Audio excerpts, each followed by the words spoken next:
Vamos. This is the last call. We will begin now.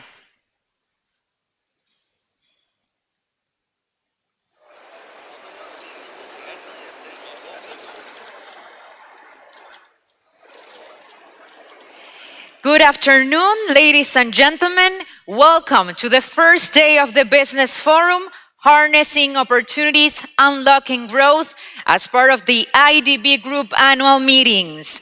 To formally inaugurate this Business Forum, please help me welcome IDB Group President, Ilan Goldfein.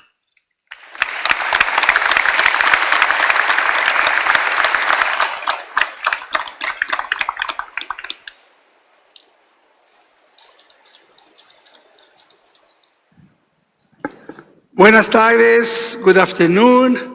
It's a pleasure to welcome you to the IDB Group Business Forum here in Asunción, Paraguay. First, we need to express deep appreciation to Paraguay for hosting this 2026 IDB Group annual meetings.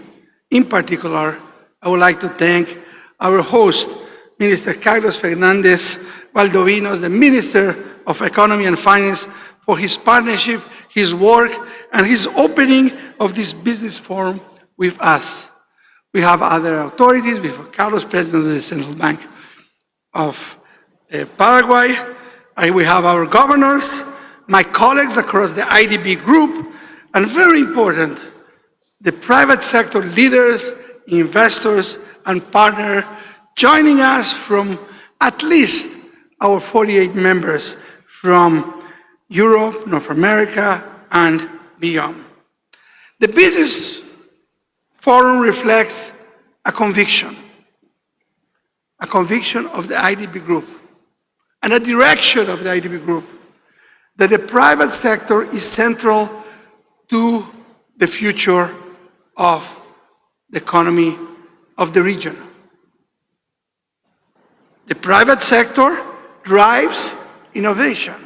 It drives productivity. It makes things more competitive. And at the end of the day, is the one that generates growth and jobs. And for us, that means it's essential for development impact. So you can see this conviction reflected at the IDB Group. We tend to say that we are the private sector MDB, private sector multilateral development bank, but with 66 this years of experience with the public sector in the region. So we are driving through the private sector and using the synergies that we have with the public sector to generate the enabling conditions. But also here, in this annual meeting, this preference, this priority is reflected. For the first time, we have not only the business forum, but we have all the IDB Invest panels and discussion series and the round tables and the bilaterals and all the networking. For the first time, almost half of the registers come from the private sector. We're talking about almost more than 1,700 registrations from the private sector. We have 300 CEOs. This is the highest level of leadership. We are having 750 C-level executives. So this is an IDB Group annual meeting with the public, but also with the private sector. The place to do it is Paraguay, where the focus on private sector-led development is also a priority. The timing is also interesting. We just came out of our record year of financing.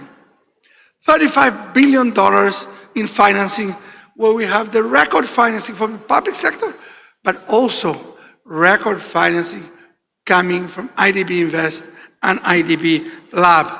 $13 billion from the IDB Invest. But scale The amount of money is not the goal. What matters is what do you do with these resources? And here, I'm glad to say we made meaningful progress. We helped 34 million people gain access to quality health and nutrition services, 2.6 million people connected to broadband services, 3 million companies, small and medium, micro companies, are now being supported by the IDB. And 900,000 farmers have access now to agricultural services. And our reforms go deep into the impact and the quality. I'm going to give you just one example, the instrument reform. We deep dive whether the instruments we offer the countries, we offer the companies are adequate. And we unified the instruments. So the countries going to have a catalog, a menu of what is available for them in a unified place. But we also looked at several innovations. Let me give you an example of the example. The example is the instrument. The example of the example are policy-based loans. Here's what we are doing, and we have just approved before coming here. 10 measures of quality at entry, quality of designing the projects. An innovative way of looking at the results before the end of the project, as we go. That is an innovation that will be brought to other MDBs. We're bringing new financing modalities, in particular for disaster, natural disaster financing, to be faster, but to be bolder with reforms. So that means that you have to approve the reforms before. We also have an innovative way of dimensioning how much resources we establish for each reform that we help. That's innovative. If we are successful, that will be replicated in other MDBs. And last but not least, we need to know how to rely on others, coordination. So the macroeconomic evaluation, we will coordinate with the IMF. We're going to separate liquidity from reforms. We're going to work with them. We're not going to replicate. What I just said is record financing and a lot of reforms that will be implemented. This is scale and impact. This is our institutional strategy that we call Strategy Plus. And it's part of the 3 big transformational changes that we approved in Punta Cana, Impact Plus. And I'm saying it because in addition to the strategy, we had the IDB Invest Plus, which was the capitalization and the new business model, and we had the IDB Lab Plus, plus is replacement. And I'm happy to say that 2 years ago, when in 2023, in the DR, Dominican Republic, we launched the capitalization process for the IDB Invest. The proposal was then approved in the governance in 2024 in Punta Cana. And I'm happy to say today that we can announce that the subscription process for this $3.5 billion capital increase has successfully closed. This is a milestone.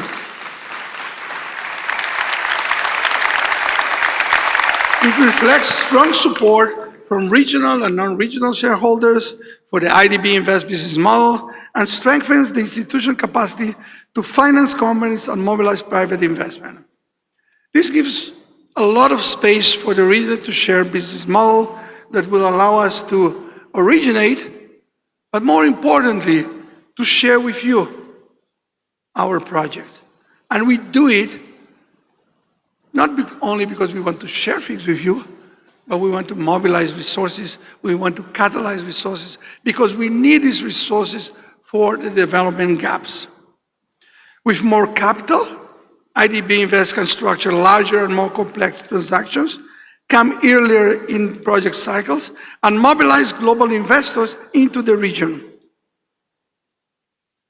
If we maintain what we saw last year, record financing from public sector and private sector, and we now factor in the capitalization going forward, we estimate that over the next decade, we could have the capacity to finance $500 billion across Latin America and the Caribbean.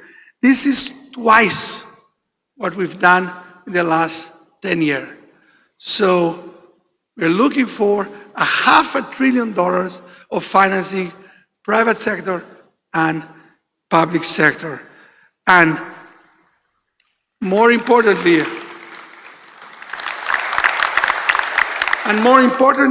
again, what do we do with these resources? What we will do with these resources? We want to get faster growth, quality jobs, less poverty, and other real concrete results for the region. These annual meetings take place in Latin America and the Caribbean countries that are thinking about how are they going to deal with this global environment, how will they take advantage of the opportunities. So they think to expand market, strengthen supply chains, attract investment. I would say that this is the moment for Latin America and the Caribbean. We have the power of a big market if we work together. We are talking about 660 million people with a combined GDP of $6.6 trillion. This is a huge market with scale, but we need to be connected. The region has received quite a bit of attention. So on that background, let me tell you what we believe could be the priorities for a private sector engagement. I will say that we'll have in this private sector agenda, and James and others will talk about it, we have 4 types of opportunities. One, let's try to find opportunities in some sectors, key sectors, like critical minerals and others. Second, let's think about AI and the digital transformation, how this affects the private sector of the region. Third, we need to deal with infrastructure. We are the multilateral development bank. So fourth, how we can mobilize more resources. So let me tell you that we believe that the IDB Group can work together, where the IDB works with governments to strengthen regulation, institutions, and investment climate. That's the public sector. The private sector, IDB invests structures and finances private sector projects. And the IDB Lab builds early stage markets and innovation ecosystem. Together, we can turn reforms into pipelines, pipelines into investment. Public reform and private capital must move together. The IDB Group is where we hope to make these connections strengthen. So let me conclude saying that the IDB Group wants to be a reliable connector between Latin America and the Caribbean and global markets, helping translate global capital demand partnership into growth and development across the region. So today's context will present you real opportunities for companies, for the private sector. The IDB stands ready to help you seize these opportunities. We serve as the connector, as the bridge. Thank you very much for being part of this annual meeting, part of this conversation, and part of the goal to help turn opportunities into results for Latin America and the Caribbean. Thank you very much.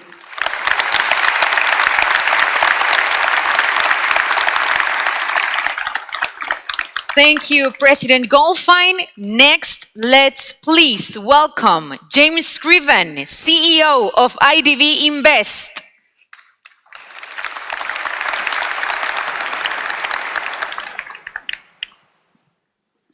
Gracias. Welcome to everybody. I'm standing in between two of my bosses, the president of the IDB Group and the Minister of Finance, that will soon become the president of the Board of Governors. So clearly my two bosses. So I'm going to be very brief, and I'm going to give you three messages. One, why we changed the annual meeting.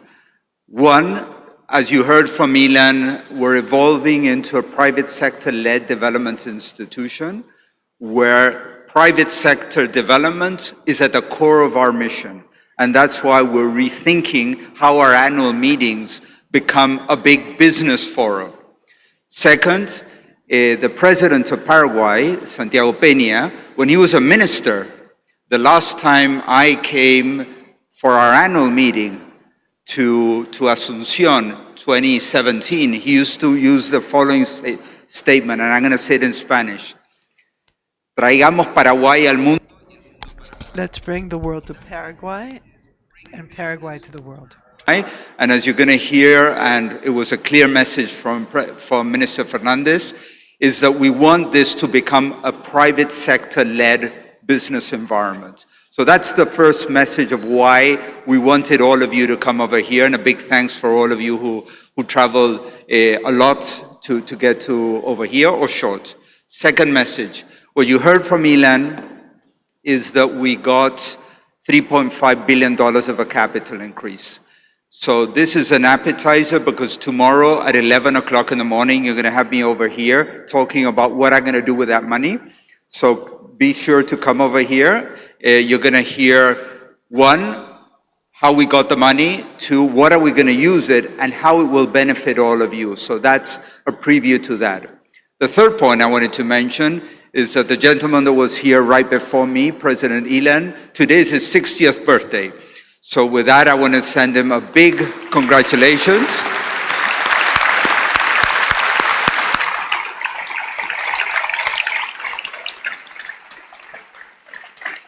And Ilan, you got $3.5 billion for your birthday present. Hell of a birthday present. With that, thank you very much, and welcome to the station.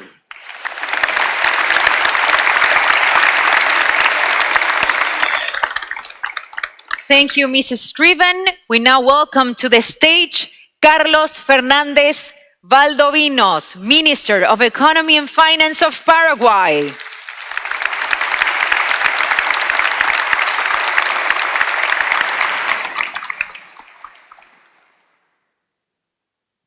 Con James nos une una relación muy...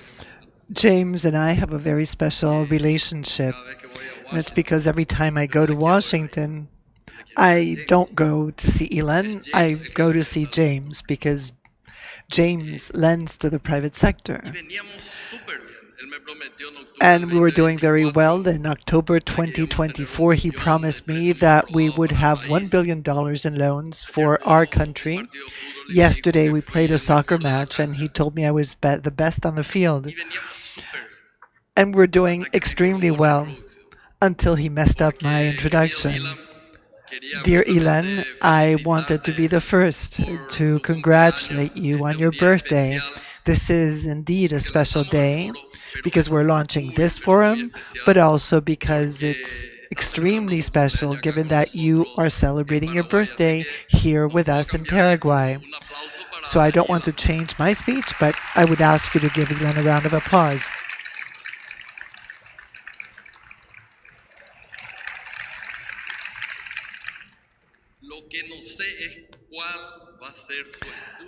Now, I'm not sure what excuse or gift he's going to have for his wife, given that he brought her here instead of celebrating at home. So that's something for you to figure out.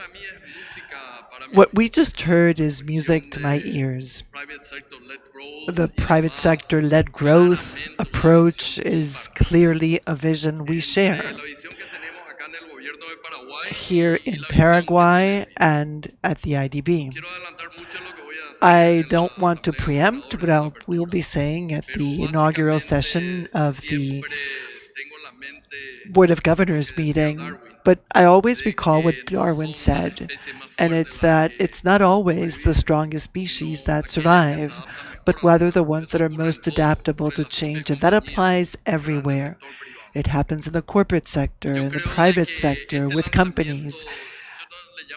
And I would say that this launch, and I think actually there was a rebranding to see how we can reflect the importance of the private sector at the IDB.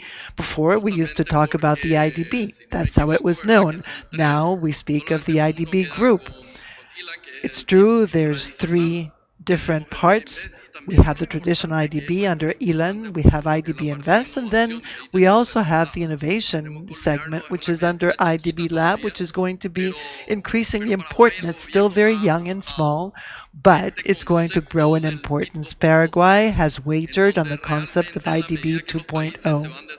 As the countries develop, they grow, and they enjoy the privilege we are currently enjoying. We have access to international financial markets, and we can issue debt in guaraníes at reasonable tenors. So basically, it's important for multilateral organizations to adapt. The traditional role of the IDB, the World Bank, and the IMF will still be a part of their future because our countries are widely different, but they will have to adapt to new things, to the way things are now. Before, there was a no one size, or maybe a one size fits all could work in Latin America. We were all poor. We all dealt with similar problems. So the traditional model of working with the private sector and providing assistance for infrastructure and roads, water and sanitation, the banks could help us to build capacity, to improve management, and that model did work across the board for all our countries. But now some of us have the privilege I mentioned before, and we have access to international markets. So that compels us to rethink the role of these institutions, and that's exactly what you're doing under Ilan. That is the right approach, emphasizing the role the private sector can play. I see it here in my country. It may be true that there are many lines of credit for companies that come from abroad or from headquarter companies, or before Paraguay would borrow from multilaterals, then it graduated and was able to issue bonds internationally. So the road that leads us to financial maturity, as I call it, can benefit from the experience of IDB Invest, in my view. IDB Invest, I believe, will open the doors. It will afford credibility to those companies that have access to IDB Invest, and will make it possible for others to graduate in the future and have the access we currently have internationally. I have a prepared text, and maybe I'll do what the president did and just leave it aside. A question I tend to get is, where do we invest in Paraguay? How do we invest in Paraguay or in Latin America? And as civil servants, as public officials, I think we need to be humble and perhaps say something. But if the private sector doesn't know where the opportunities lie for investing in each of those countries, then nobody has the answer. We need to continue building a field like the one where we were yesterday with Ilan, that has freshly cut turf, that has clear lines drawn, that has good seating, but it has to be the private sector that leads the game. I am here, like others, by chance, because this is actually your forum. It's the private sector forum, and we want to do at this annual meeting is to make a change and provide the private sector for more opportunities to make deals, to learn about the opportunities not just here in Paraguay, but across the region, because Latin America is full of opportunities. I'd like to quote Ilan. When he took office, he said Latin America can, and I think should, be a part of the solutions in addressing the challenges the world faces. We have food supply, we have renewable energy sources, we have something that was very much became something that was very much in vogue. We have minerals and rare earths. We have environmental resources, so there are plenty of opportunities for the private sector in the region. But again, the government is not going to call the match. It's going to be the private sector. So I hope that this forum,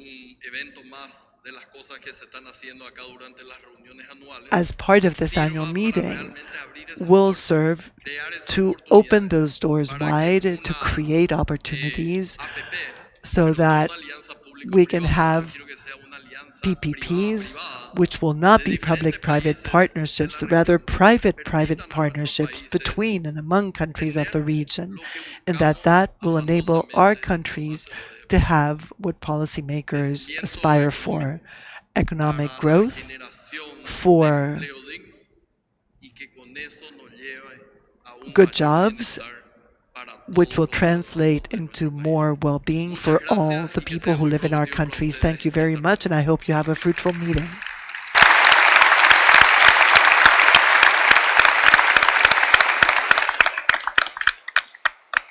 Thank you, Minister Valdovinos. Thank you very much. We will now start the panel, Digital Transformation and AI, Enabling the Digital Economy. Let's begin.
Please join me in welcoming the speakers. First, Sergio Liu, Chief Industries Officer of IDB Invest.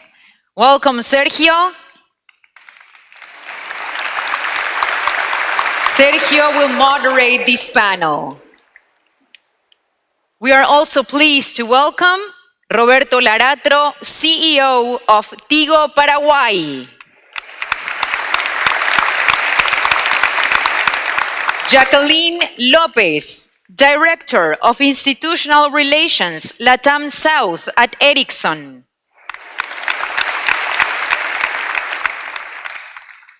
Nicolás Arrellaga, Managing Partner at Araico.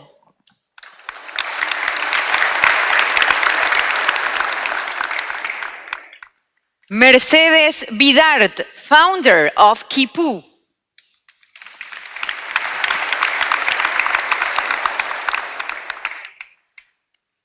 A warm round of applause for our panelists. Again, Sergio, the floor is yours. Thank you. Thank you so much. Do you hear me? Yes. So, good afternoon. Great to start this afternoon session related to the private sector. When we look at private sector, we definitely think of where the region is today, where is it headed to, and what are the drivers. So let me start by sharing that digital transformation is not just another policy agenda for the region, it's probably the defining opportunity of the decade that we cannot miss. The region has shown resilience. That's what you read in our latest economic research report that was released by our colleagues from the IDB Group last week. But they also highlight that that's not enough. You need to grow, and you need to grow better. You need to grow more, and you need to grow better. To grow more, we need to be more productive. Productivity is a multiplier that we all need to look at. And probably the most relevant factor to achieve productivity is digital transformation. And it's not just connectivity, because as I was preparing for this panel, I said, okay, what are we talking about? Connectivity is relevant, but it's also quality of that connectivity. It's affordability. It's a number of things that will help deliver what the society needs. So I'll start with a few references to where we are. And the panelists will help me discuss what are the opportunities and what are the constraints to achieve these opportunities. We start with what percentage of Latin America and the Caribbean do actually have access to fixed broadband. Rural areas are very limited, 15%. Only 23% of all houses in Latin America do have access to fixed broadband, compared to 40% in developed economies. We need to reduce that gap. And it will take $55 to $70 billion to reduce that gap. And just as a reference, research says that 10 percentage points of increase in fixed broadband will increase GDP by 1.4%. Second message, we have internet available in the region.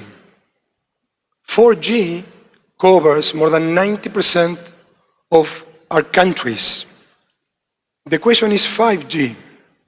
And 5G is very limited. It's still 15% of the total population.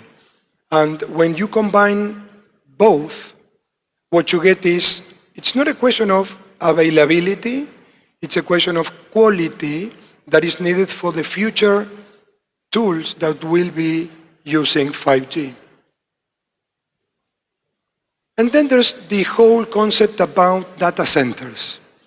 Data centers are a huge need and opportunity as well, but there are a number of constraints to see that progressing. First, they are focused or concentrated in a few countries. A few countries dominate the projects, but then there are many issues related to power generation, transmission bottlenecks, capital, and probably also relevant lengthy and complicated permitting processes. In the meantime, capital markets are showing us that they trust and they believe this is the future. OpenAI last week, nothing to do with Latin America only, raised $110 billion with just 3 investors. Amazon, $50 billion, NVIDIA, $30 billion, SoftBank, $30 billion. So there's plenty of capital. We need to bring that capital to us. What's our role? What's IDB Invest's role? We want to bring bankable transactions at scale. We want to crowd in the private sector. And we definitely want the region not to miss the opportunity. So I want to do as much as we can to avoid for that to happen. So with that, now let's hear from the experts. We have here with us a leading telecom operator, a global network technology provider, I would say an investor, an entrepreneur that is looking at data centers in many places, but particularly in Paraguay, and last but not least, a fintech innovator. So together they'll help us see how the different angles from which they look at the business coordinate with each other and what are, if we can, the conclusions we can arrive at. So I'll start with Roberto Laratro from Tigo, y voy a pasar al español, porque we want to look at where real opportunity lies. And when we speak of opportunity, Roberto, I'd like to hear your perspective with your experience in several markets. Where do you see real opportunity? Is it in connectivity, services, use, and what is pushing demand? Thank you, Sergio. It's a pleasure to be here with this panel. Good afternoon, everyone. I'd like to take a step back before we get into the matter of opportunities. We speak a lot about artificial intelligence, the platform, technological progress in the digital sphere, but behind all of that, we have digital infrastructure. And as Sergio was correctly pointed out, that's where we come in. Tele- Telecommunications, uh, we are the ones that built that digital highway so that that digital economy can function thanks to those arteries. Over recent years, we've invested a lot in infrastructure, and what we're seeing now with the AI revolution is that demand for data is growing exponentially.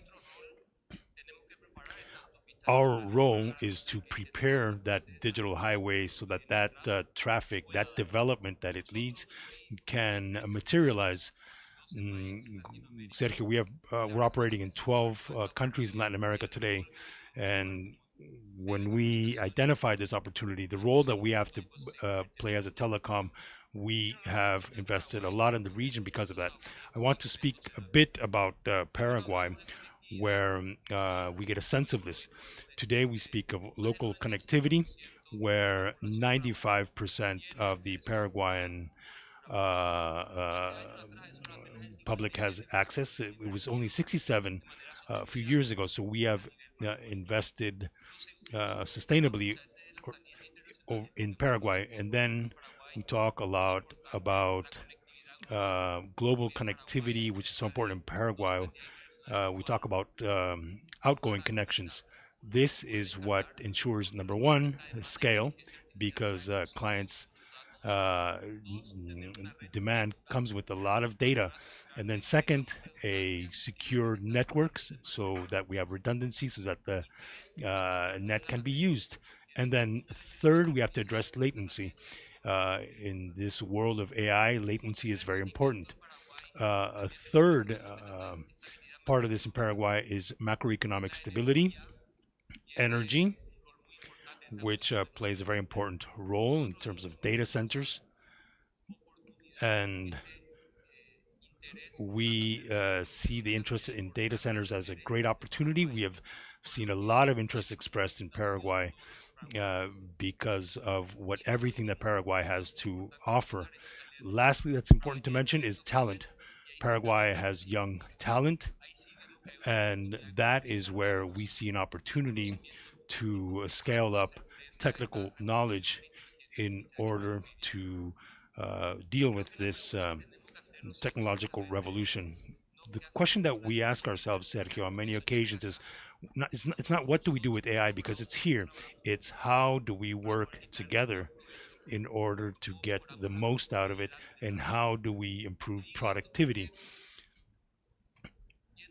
I say this because there was an article in the World Economic Forum and McKinsey as well about how AI improves productivity. Looking at the numbers, one would expect that if we get the most out of adopting AI, that could have an impact about 1.9, 2.3 in GDP terms. It's an enormous impact.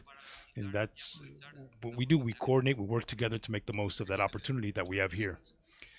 Great. Thank you very much. We'll go back to one of the issues that you raised, Roberto. not that Mercedes doesn't speak Spanish, but that was the agreement that we will switch back to English. Mercedes, you run a pretty relevant fintech lending or actually helping micro companies to get credit using AI. Yep. In that context, where do you see that these digital tools are already making an impact? And where is adoption still not happening? Yes, of course. Yes, you were saying, Sergio, we are Kipu, we serve micro businesses and informal workers or independent workers. And I want to start by giving you a sense of how huge this is in the region, right? Like 9 out of 10 of our businesses are micro businesses, are micro, small, and medium enterprises. So these type of businesses are giving the region 1/3 of the GDP. This is huge. But still we are seeing that there is a gap of funding. It's around 1.4, 1.5 trillion. And there's where we saw the opportunity on understanding how we can serve this population, that it's the engine of our economy, with credit. And to get there, we needed, of course, the digital infrastructure. So there's a really big penetration of, for example, digital wallets. Even Tigo, as a telecommunication company, is adopting digital wallets inside the company, right? So we see that each country in the region has its own big wallet, usually owned by a bank or a telecommunication company, where right now the adoption is at 43%. Before COVID, it was 11%. So you can understand how it increased the penetration of digital payments. This is key if we want to improve in lending. Like, we need first that layer. We need the layer of using a mobile phone, a smartphone, then we need the layer of let's make digital payments. Still, cash is our king in the region. It's 70% of our transactions happen in cash. But the digital payments are extremely important, and we see a huge adoption there. But still, we think that there's a gap on how, on top of the digital payments, we can start adding more layers of financial services that are around lending, are around insurance. This is also a big opportunity in the region, how we understand insurance for these micro businesses. So there's where we see the opportunity on how we can add more layers, being financial services, but also being digital tools that could be AI, of course, that support these businesses in how they manage their everyday accountant, for example, or their everyday management of their employees and the business. So there's where we see the gap still happening. Let me follow up on that, because this morning I think I shared with you that Minister Riquelme showed a ratio of how many small companies in Paraguay have a bank account. He talked about 476,000 small companies, out of which only 15,000 have a bank account. And he said they released a certificate, whereas the tax national unit can testify or actually acknowledge that these companies exist and these companies are well registered. Would things like this help accelerate the adoption? So, well, I have a controversial kind of opinion. I think we don't need we need formalization, of course. Like, we need businesses to get more formalized. But I don't know if the formalization is what will lead them to acquire more technology or to grow. I think growth happens first, and then happens formalization, because when we want to push formalization, sometimes we break companies. So we need to offer services, even if they are not still formal. That's my opinion about it, yeah. No, makes sense. So let's move on to a different topic within the same, let's say, family of things. What makes these opportunities scalable? So I'll first ask Jacqueline from Ericsson. As networks become more software-driven and data-intensive, what capabilities do you think are now essential to scale digital services and AI and its uses, not just opening the business, but at scale? Thank you. Good afternoon, everyone. Thank you, Sergio and IDB, for this invitation. It's a pleasure to be here with my colleagues in the panel. I'm also glad to be here in the year that Ericsson celebrates 150 years globally, over 100 years in the region. in this sector, you must keep innovating, right? And what's next? The next wave of innovation has three pillars: AI, cloud, and connectivity. I just came back from the Mobile World Congress in Barcelona, and AI was everywhere. But there is no AI without connectivity. So as Ericsson, we integrate these three pillars, these three technologies, into a platform that can promote growth and innovation. Coming back to your point in terms of scale. So what is the next step then? How can we scale up this opportunity? It's an open digital ecosystem. And we had the pleasure to recently announce the Trusted Tech Alliance, Ericsson plus a group of 15 companies from over 10 countries that share common principles. For example, transparent corporate governance, resilient and robust supply chain. And this brings this open digital ecosystem. Those companies, they have different portfolios, they come from different countries, but we are working together on this to promote trust and continue building this open digital ecosystem. So this would not only be available in one place, in one sector, one segment, but could reach everywhere, bringing impact and growth. Thank you, Jacqueline. Thank you. I'll move on to Nicolás Arechaga, who's an entrepreneur expanding the opportunities within the data centers world. And Nicolás, this is clearly a new horizon. And the question is, are there new or different ways for data centers to be designed, to be financed, and to be valued today? What's your view on that? Great, Sergio. Thank you for the question. I think we live in a time now that the hockey stick just became, per day. Like, it's not about like a matter of years or a month. It's like every day we're just insane growth. So what it changed fundamentally now for data centers is that the assets is not any longer a real estate asset. You just have a warehouse with machines. It's actually an integrated platform, right? So you have fiber, power, and the chips, right? Literally from power to chip. So how do you underwrite the risk of those assets? Now it became more challenging as well, because we are not talking about like a few $100 million projects. You're talking about a few billion projects. Stargate, for example, which is done by OpenAI with Oracle and Crusoe, is a $500 billion project. We had the opportunity with my partners to go and visit that. It was insane, the magnitude of what they're building, megawatts and gigawatts in a couple of months. So that is coming.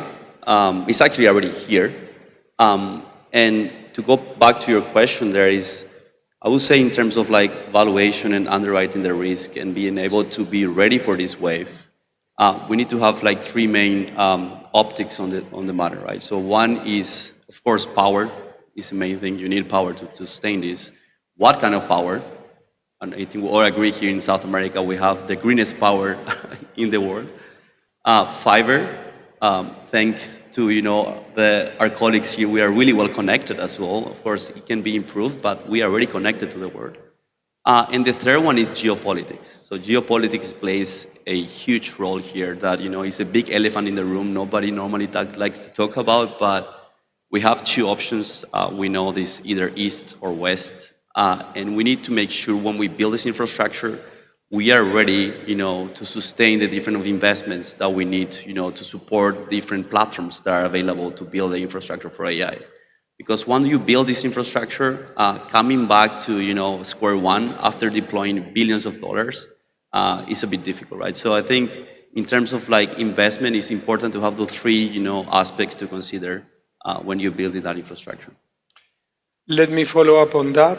How relevant, you mentioned the East or West, but how relevant it is the agreement between countries on who is going to govern data to see these projects coming to life, understanding that it's not the same thing if you're talking about the data center for compute power or for cloud storage. So yeah, so data centers like basically are you either have cloud or now AI compute, right? Cloud is like everything we consume, like YouTube, Gmail, and all the other services we're used to use, right? But now with compute, it's actually processing power. It's you're basically the actual change is not called data centers anymore. Jensen just like to call it now is AI factories. You are producing tokens, and those tokens basically are intelligence. So basically, you have a training layer where you train the models, the foundation models, and then on top of that, you add the data of the companies, the enterprises, to be able to train the models with your data. So then you can use the inference models to basically, chat with them and ask them how you can improve your services. So going back to the point of like, how do you make it in a way that is available to everyone in a region like here, for example, it's important to have data sovereignty. Of course, it's not going to be a question of like one country is better than the other one. All the hyperscalers are the Googles and Microsoft, the Metas of the life. They're all looking for places to deploy it. It's not a matter of like who is going to win. It's going to be Paraguay or Brazil or Argentina or Chile. Everyone needs to coexist together. It's going to be sovereign deployments in each country, but then it's going to be as well, share, capacity. Because at the end of the day, this is power, this is fiber. So you need to be able to have share load that is able to grow the whole industry. So I would say we'll see a lot of sovereign deployment. Data sovereignty is really important, is key for nations, but also as well it's important for nations to share a common framework that everyone can grow on top of that. thank you. Voy a cambiar de tópico, vamos a hablar de... Changing topics, let's talk about the constraints. We'll go back to Roberto. Roberto has a very large network carrier in 12 countries. You have a very important role, and you can share with us, while there is a lot of demand, not everyone has broadband. What are the constraints? Are these economic, operational, market constraints? Because in some way, these constraints are slowing down the adoption of technology.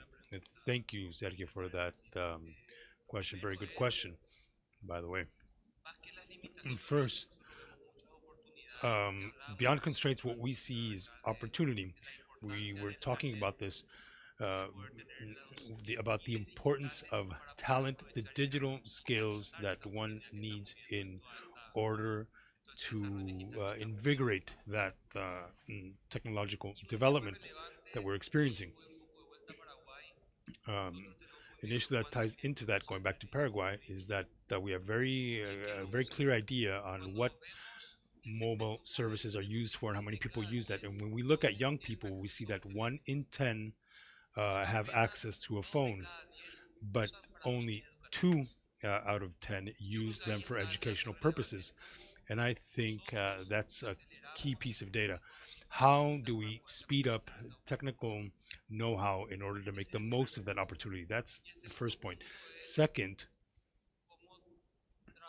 how do we work together, which is why I welcome this event. The public sector, the private sector should work together with institutions like the IDB.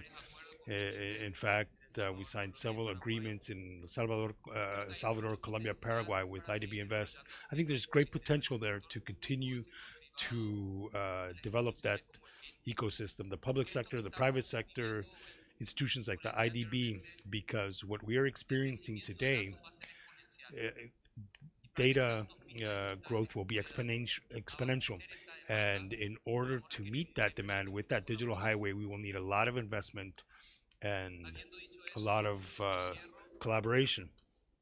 I'll close with this.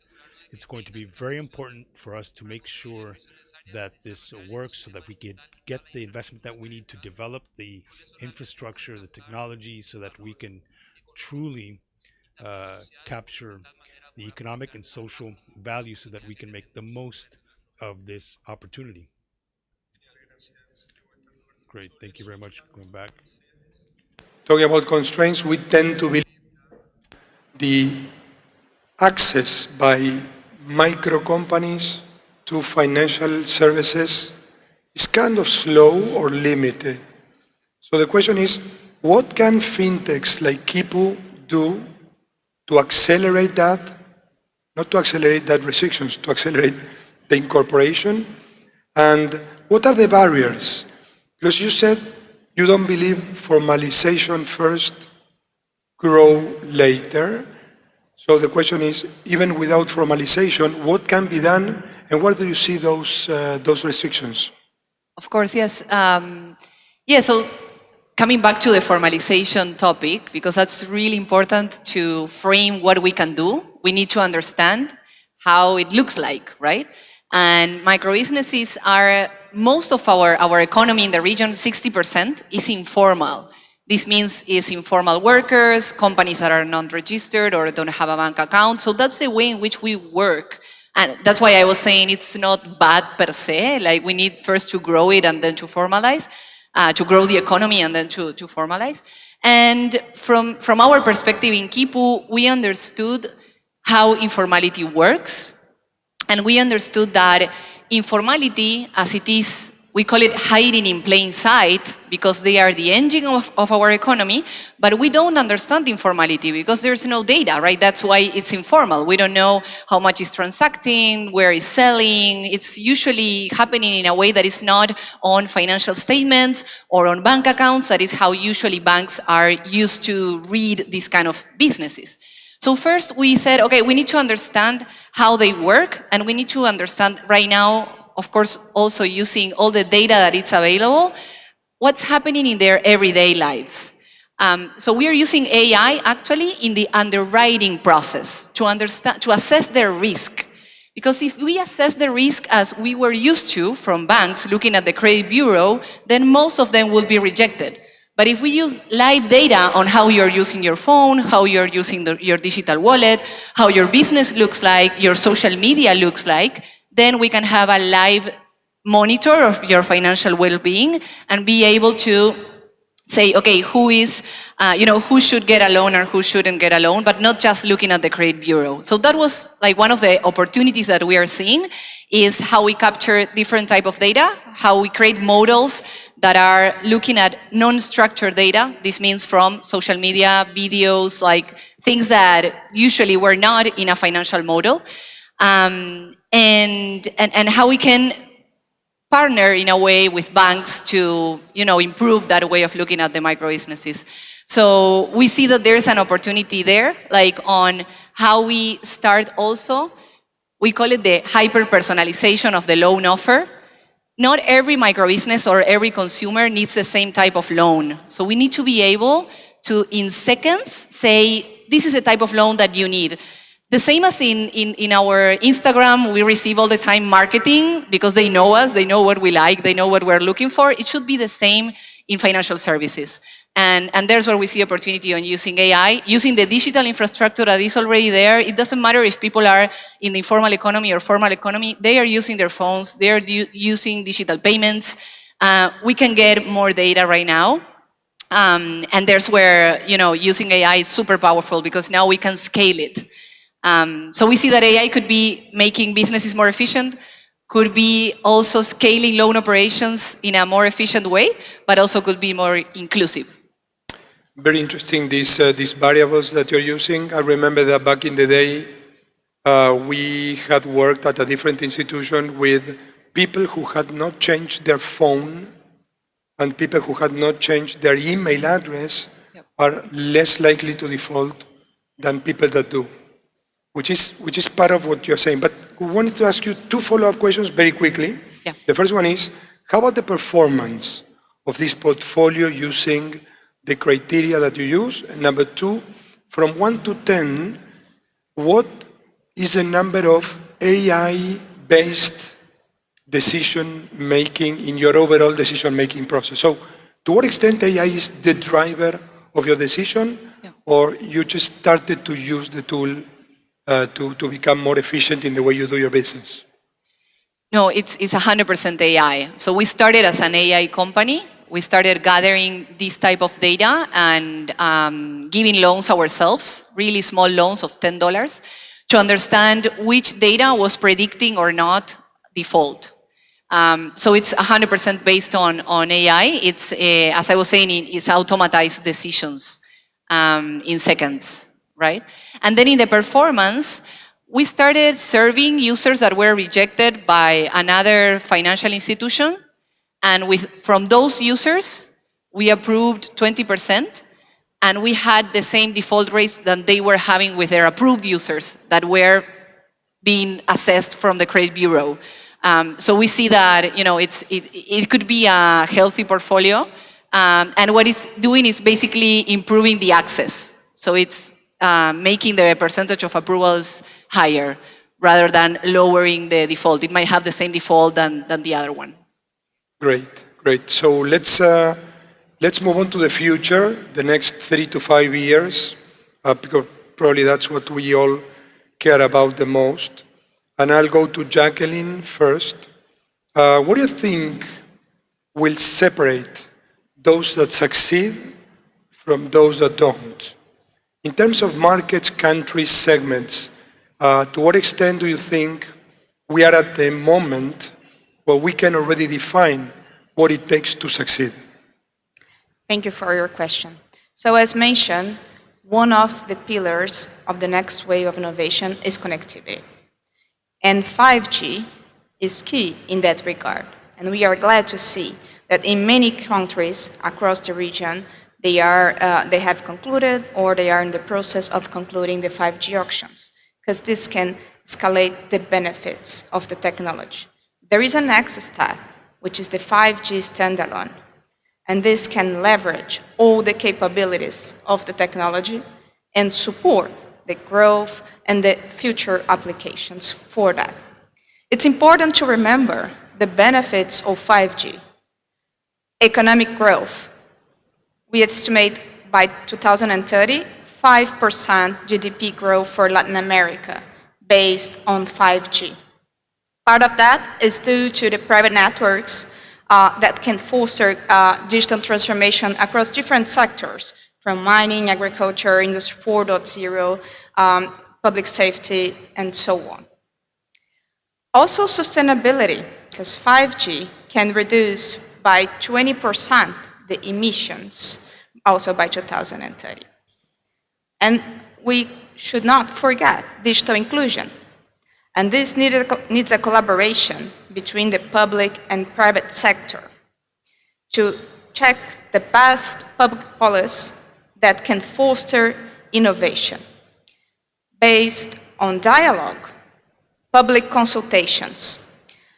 And it's very good that in the region we already have good examples from this.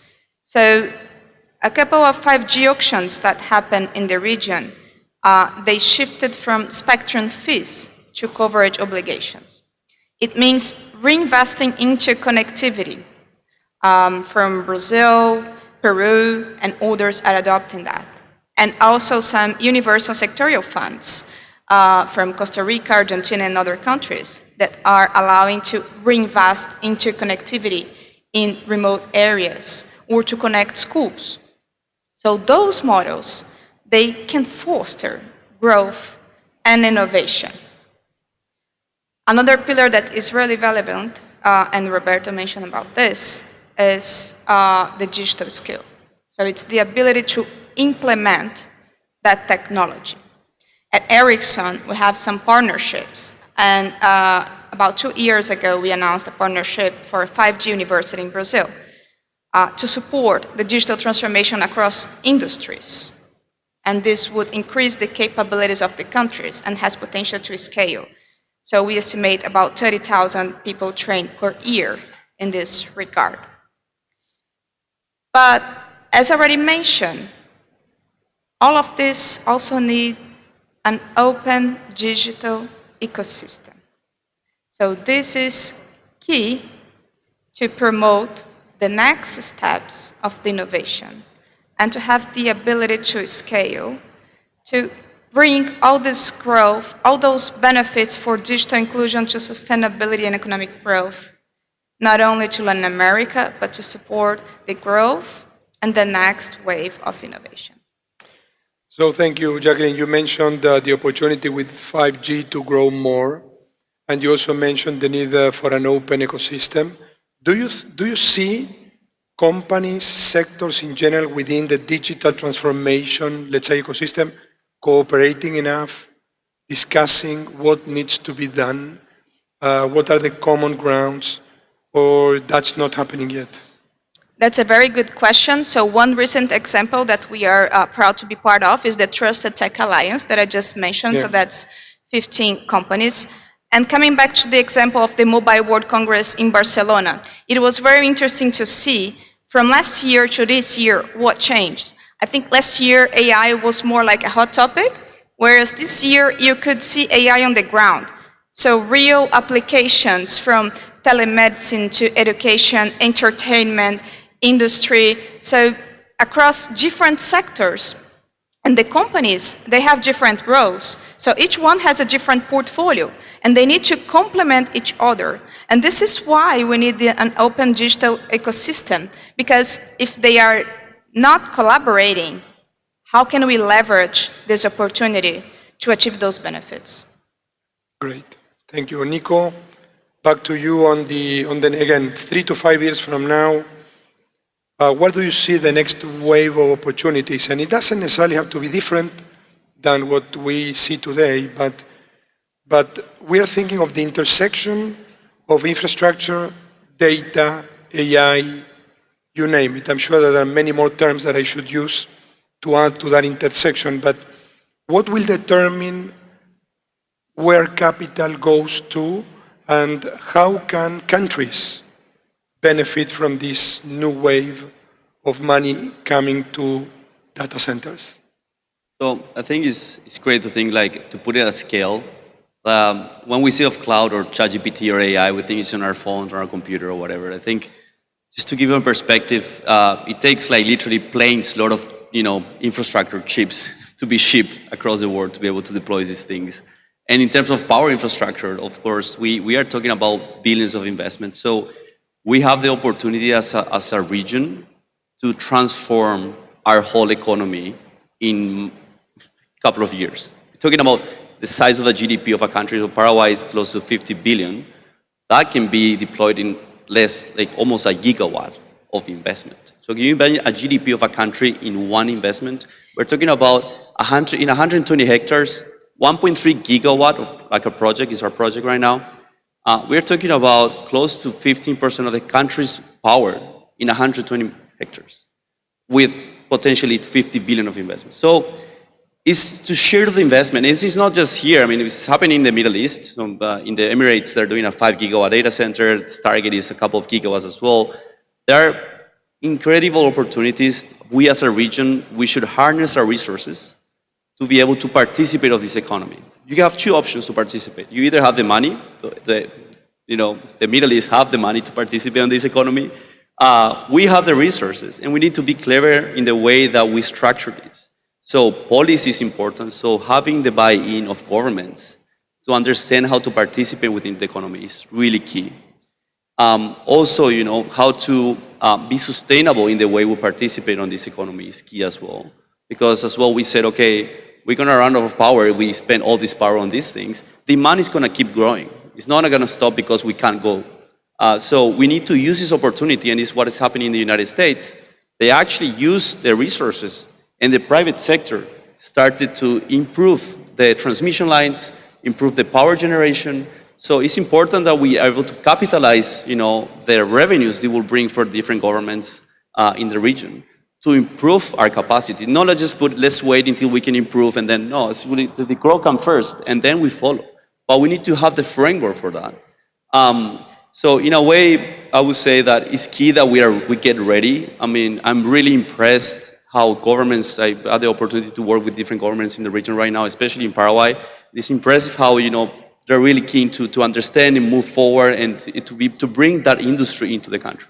So that's important. And just to put some numbers again, we're talking about in the US right now is 5 gigawatts of short of bottlenecks of power. It's expected to be 100 gigawatts in the next 5 years. That's 3 years actually. That's 70 gigawatts is all spending on data center infrastructure. Last year was 180 gigawatts, and now the pipeline is 370 gigawatts. So we're talking about not megawatts, gigawatts, okay, just to make sure how many Itaipus is within that. So we need to be ready. Power is key, fiber is key, and geopolitical alignment is key as well. Again, it's not gonna be one winner takes all. It's a matter of playing together and be able to work together to make the infrastructure happen. How relevant is it for the energy to be available at a known price in the long run to decide these projects? Because I know that there's been news in Paraguay in particular with PPAs that now can be signed up to 15 years at a pretty reasonable rate. Do you think that brings more projects to Paraguay?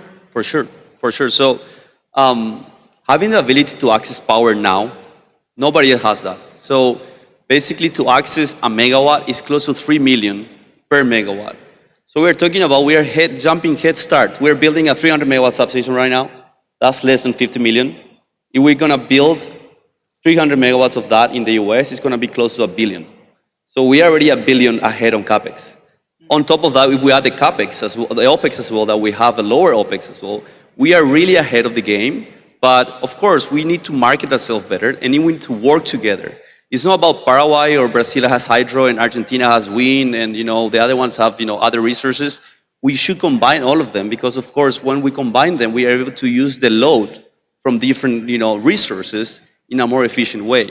So, and they're always gonna have demand. It's not gonna be like, oh, we're gonna go here and we need to be connected to play as a one team in the region. Roberto, nos comentaste antes del panel. Before the panel, you said that one client was asking you to provide more than many times what the country capacity is currently. Well, what is happening in Paraguay because of the platform providing connectivity and digital infrastructure, which is what we do. Just to tell you, we have high volumes of traffic in Paraguay, and Nico knows this, but there was a proposal to go to even 3 times more during the first phase, so 3 times more than the current traffic in order to meet the AI demand. That says a lot about where we are, I guess. So let's wrap up. I think it's time to move on to the next sessions. But to do so, let me just highlight a few things that I believe stuck with me and I believe are relevant for all of us. First, clearly digitalization is a fast way to raise productivity. For Latin America and the Caribbean, this is not optional. It's a development imperative. We heard a few examples on where we can see concrete benefits. A rural family or a family living in rural areas without access to education because their connection or their phone is not the proper one. Or telemedicine was mentioned also by Jacqueline. But we also have smart grids. We have automation in manufacturing. We have remote control of crops, sensor for machinery that needs preventive maintenance. And all of that needs probably 3 things: capital, talent, and focus on scale. Because I think that's the way we can prioritize what makes sense. And we all need to focus on projects that are relevant, ideally bankable, and replicable. And that's where IDB Invest can come to play and become a partner of the private sector, because that's what we want to do and that's who we want to be. The question is no longer whether to digitize, the question is how fast and at what scale. So with that, I want to thank my panelists. Really, really appreciate the effort to be here. Some of you even had to run in the last couple of minutes before making it to the panel. But it's been great experience. I hope we continue in touch. And with that, we can move on to the next session. Thank you so much. Thank you, Sergio.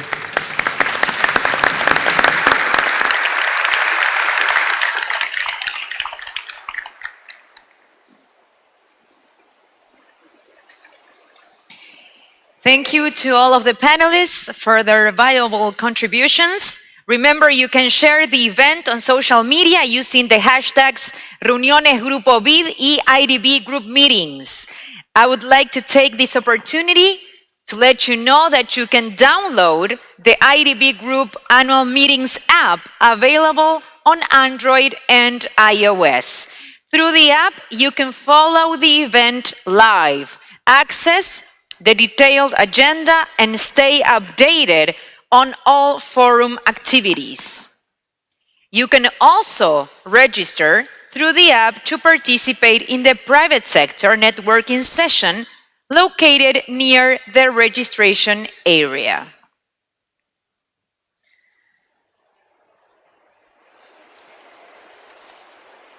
Thanks again to all of our panelists. We're getting ready.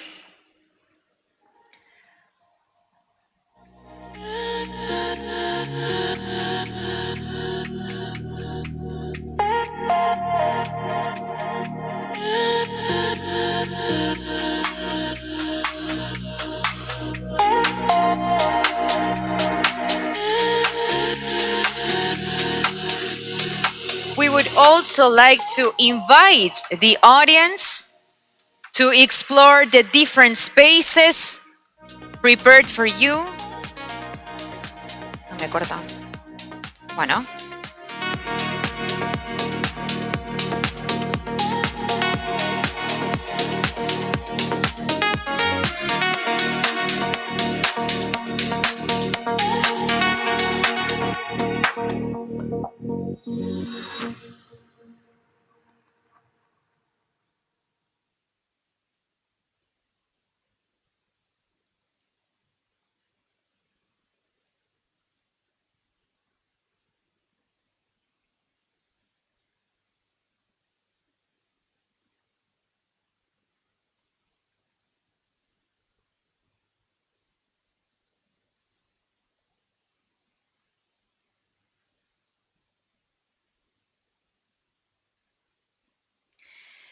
Our next panel is titled Investing in Innovation, Challenges and Opportunities. Let's begin. Please welcome our moderator onto the stage, Graham Macmillan, CEO of IDB Lab. Welcome, Graham. Joining him are Jazmín Gustale Gil, co-founder and managing partner at I Think VC Paraguay. Welcome, Jazmín. Bianca Martinelli, general partner at Alexia Ventures, Brazil. Pablo Zamora, president of Fundación Chile.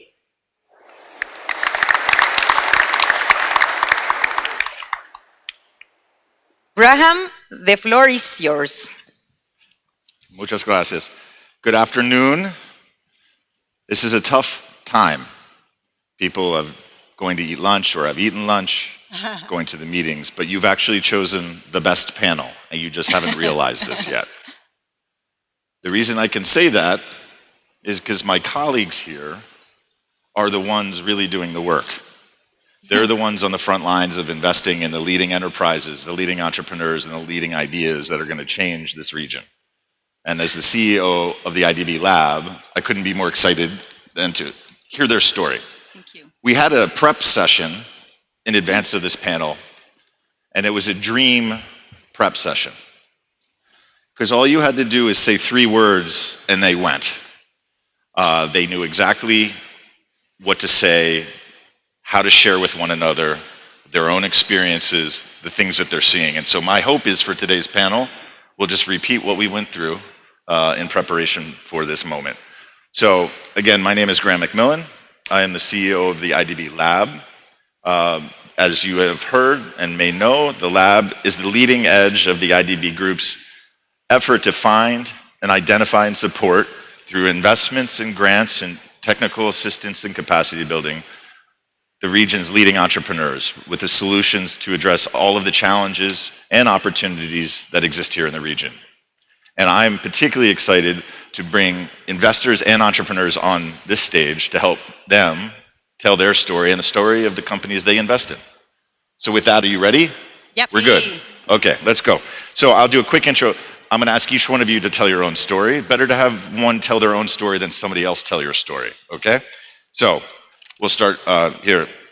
Yasmin Gustal Gil is the co-founder and managing partner of I Think VC here in Paraguay. Yasmin, please share with our audience a little bit about you and your story. Gracias, Graham. I'm so happy to be here. Welcome to Paraguay to everyone. So my name is Yasmin Gustale. I am Paraguayan, as you can hear.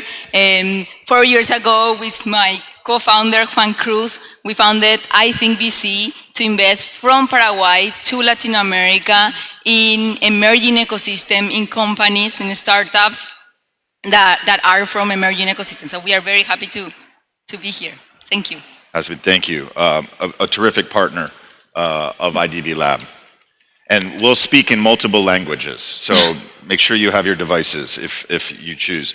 To Yasmin's left is Bianca Martinelli, who is general partner of Alexia Ventures in Brazil. Please. Thank you so much for the invitation, Graham and the team at IDB. It's my first time in Paraguay also, so I'm extremely happy to be here. I'm Brazilian, based in São Paulo. My career really started as an ecosystem builder at Endeavor. I worked for 12 years in the organization and had been interacting with IDB for a long time. We've been partners for a long time. And then I went on to become an operator at a SaaS company back in Brazil, doing international expansion. That has truly been the focus of my career around all of my career has been building bridges and expanding organizations. And that is really the lenses through which I sit today as a general partner and investor at Alexia Ventures. We focus on writing checks to founders from Latin America, building artificial intelligence native companies that can grow global. Very, very cool. Way more to come in Yes. both of your stories. In our anchor leg, because feels like a relay race, no? Pablo Zamora, who is the president of Fundación Chile, among many other things, as I understand. Pablo, maybe share your story and then we'll jump in. Hola, ¿qué tal? Buenas tardes. Gracias. Hello, good afternoon, and thank you to the IDB for the invitation. I'm Pablo Zamora, president of Fundación Chile. I'm also the current director of Banco Estado, the public bank of Chile. My career has been in the field of science and biotech. I have founded companies. So I'm trained as a scientist, but I transitioned from the world of the bench to the world of IP, then to company building, and now I'm in the supporting governments area. I'm supporting public policy and innovation development and investment. So I publicly thank IDB Lab for a partnership with Fundación Chile. We were the first hub in the region working with Fundación Chile and with the government. So I've gone from the bench as a scientist to now being an angel investor and working in the sector. I forgot to tell that before I think I was working at the Ministry of Finance and the Central Bank here in Paraguay. So I was behind the scenes with this annual meeting, so I know how to feel to organize this big meeting and how big it is to do this in Paraguay. So I'm very proud to As you should be. And of course, thank you to our hosts, the Paraguayan government. It's been a tremendous first day, couple of days, and very proud to have a Paraguayan here on the panel, which reflects in so many ways the lab and our history. It's a long history, as I've learned. I'm, as you can imagine or may know, only 2 months on the job in this role. But I've been a partner to the lab in many other forms for many years, and I now, there's a 30-plus year history, and there's all manner of different partners that the lab or the MIF has worked with, FOMIN, and I could have been in one of your seats myself in whatever form, but what drew me to the lab was that history of belief in an idea, belief in the crazy, a belief in the risk, ensuring that you have the tools and the support, and it's an intangible value. Just like the entrepreneur. Now, a successful entrepreneur, at least commercially, there's valuations, and that matters. If you're an investor, you want to make sure that your numbers are right and you deliver, and that's what you'll tell us more on. But I'd actually like to start maybe, and have Pablo go, and we'll go this way. Why do entrepreneurs matter? Why should we care about entrepreneurs? Centrarse en el... When you focus on entrepreneurs, there are good reasons to do that for a few reasons. Number one, it's because entrepreneurs and entrepreneurship can provide solutions more quickly to society, more quickly than anyone else. When I was a scientist, I would see my patents would come out in the most prestigious magazines, and I had to generate social or economic impact, even if it was very urgent and needed. I lacked the ability to have that kind of impact. So entrepreneurship is a way to mobilize society in economic terms, in social terms, and in a region like ours to help talent to take that accumulation of know-how on the public sector and get it to have impact in society. So it's not something that you only look at from economic terms. You also need to have a social view of it and to show how the world of knowledge and the world of business can come together in order to have a positive effect, a solution that these investors, which end up being entrepreneurs, that they can put out in society. Absolutely. Oh, pardon. I actually love this question so much, Graham. Thank you for starting with it, because I think it sets the tone for our entire panel. We're all here because, of course, we want to generate returns, but more than anything, we do what we do because we believe entrepreneurship is a catalyzer in many ways. My own journey really started, and I think Endeavor had a crucial role in this, in the lenses through which I see the world, when I realized the power that entrepreneurship has in something called economic development, right? The importance of you to actually teaching how to fish and not only providing, the fish, and ensuring that from an innovation standpoint, from an employment standpoint, you can actually multiply that success. That impacted me right away when I started working at Endeavor, and I knew that whatever I would do in my life, it would be in different chairs, but surrounding entrepreneurship. And I think the other aspect besides the economic development piece, it's truly inspirational and cultural. It's the impact of a role model. Whenever you see an entrepreneur building something that is huge, that is impactful, that can change people's lives, it's impossible not to get inspired and say, you know what, if that person could do that, I can too. And the moment I started dealing with this, that's the thing, it's kind of a bug that hits you and you say, it's impossible to get away from this environment where innovation, where, hope and opportunity, because we know we're living tough times, right, in the world right now, and of course we have to acknowledge it, but from a day-to-day, when we see entrepreneurs surpassing all of the obstacles, it gives us hope for a better future. Yasmin, before I turn to you, one of my favorite conversations I had about teaching a person how to fish, and that expression is in entrepreneurship, in the work that we support, it's not only teaching them how to fish, it's teaching them how to develop a company that catches fish, markets it and brands the company, and trains other people how to fish. Yeah. And that's kind of the through line. So I appreciate your comments. Yasmin, your perspective on why entrepreneurs matter. I'm going to turn into Spanish, pero dos cosas que a mí me apasiona two things that are really my passion in this world. First, it's 3:30 or so this afternoon. Think about everything you've done today, all of the apps that you used, the question that you asked ChatGPT, your email, the WhatsApp, what you had for breakfast today. Uh, all of the companies behind that and all of the companies that have an effect on our daily lives, that happens because of entrepreneurs that maybe got started 10, 15 years ago, as Pablo will tell us the story soon. But these are companies that transformed our lives, that make us more productive, efficient, inclusive. All of that was through entrepreneurship. Another analogy I love is that large corporations or even the government, it's like a ocean going sea liner. It's gigantic, but it gets to shore, to a port, and it can't get all the way to the port. They need smaller boats to offload passengers or cargo. There's no point to being there without that for a government or large corporation. And that's what entrepreneurs are for. They're more nimble, they move more quickly. That's how we should look at it.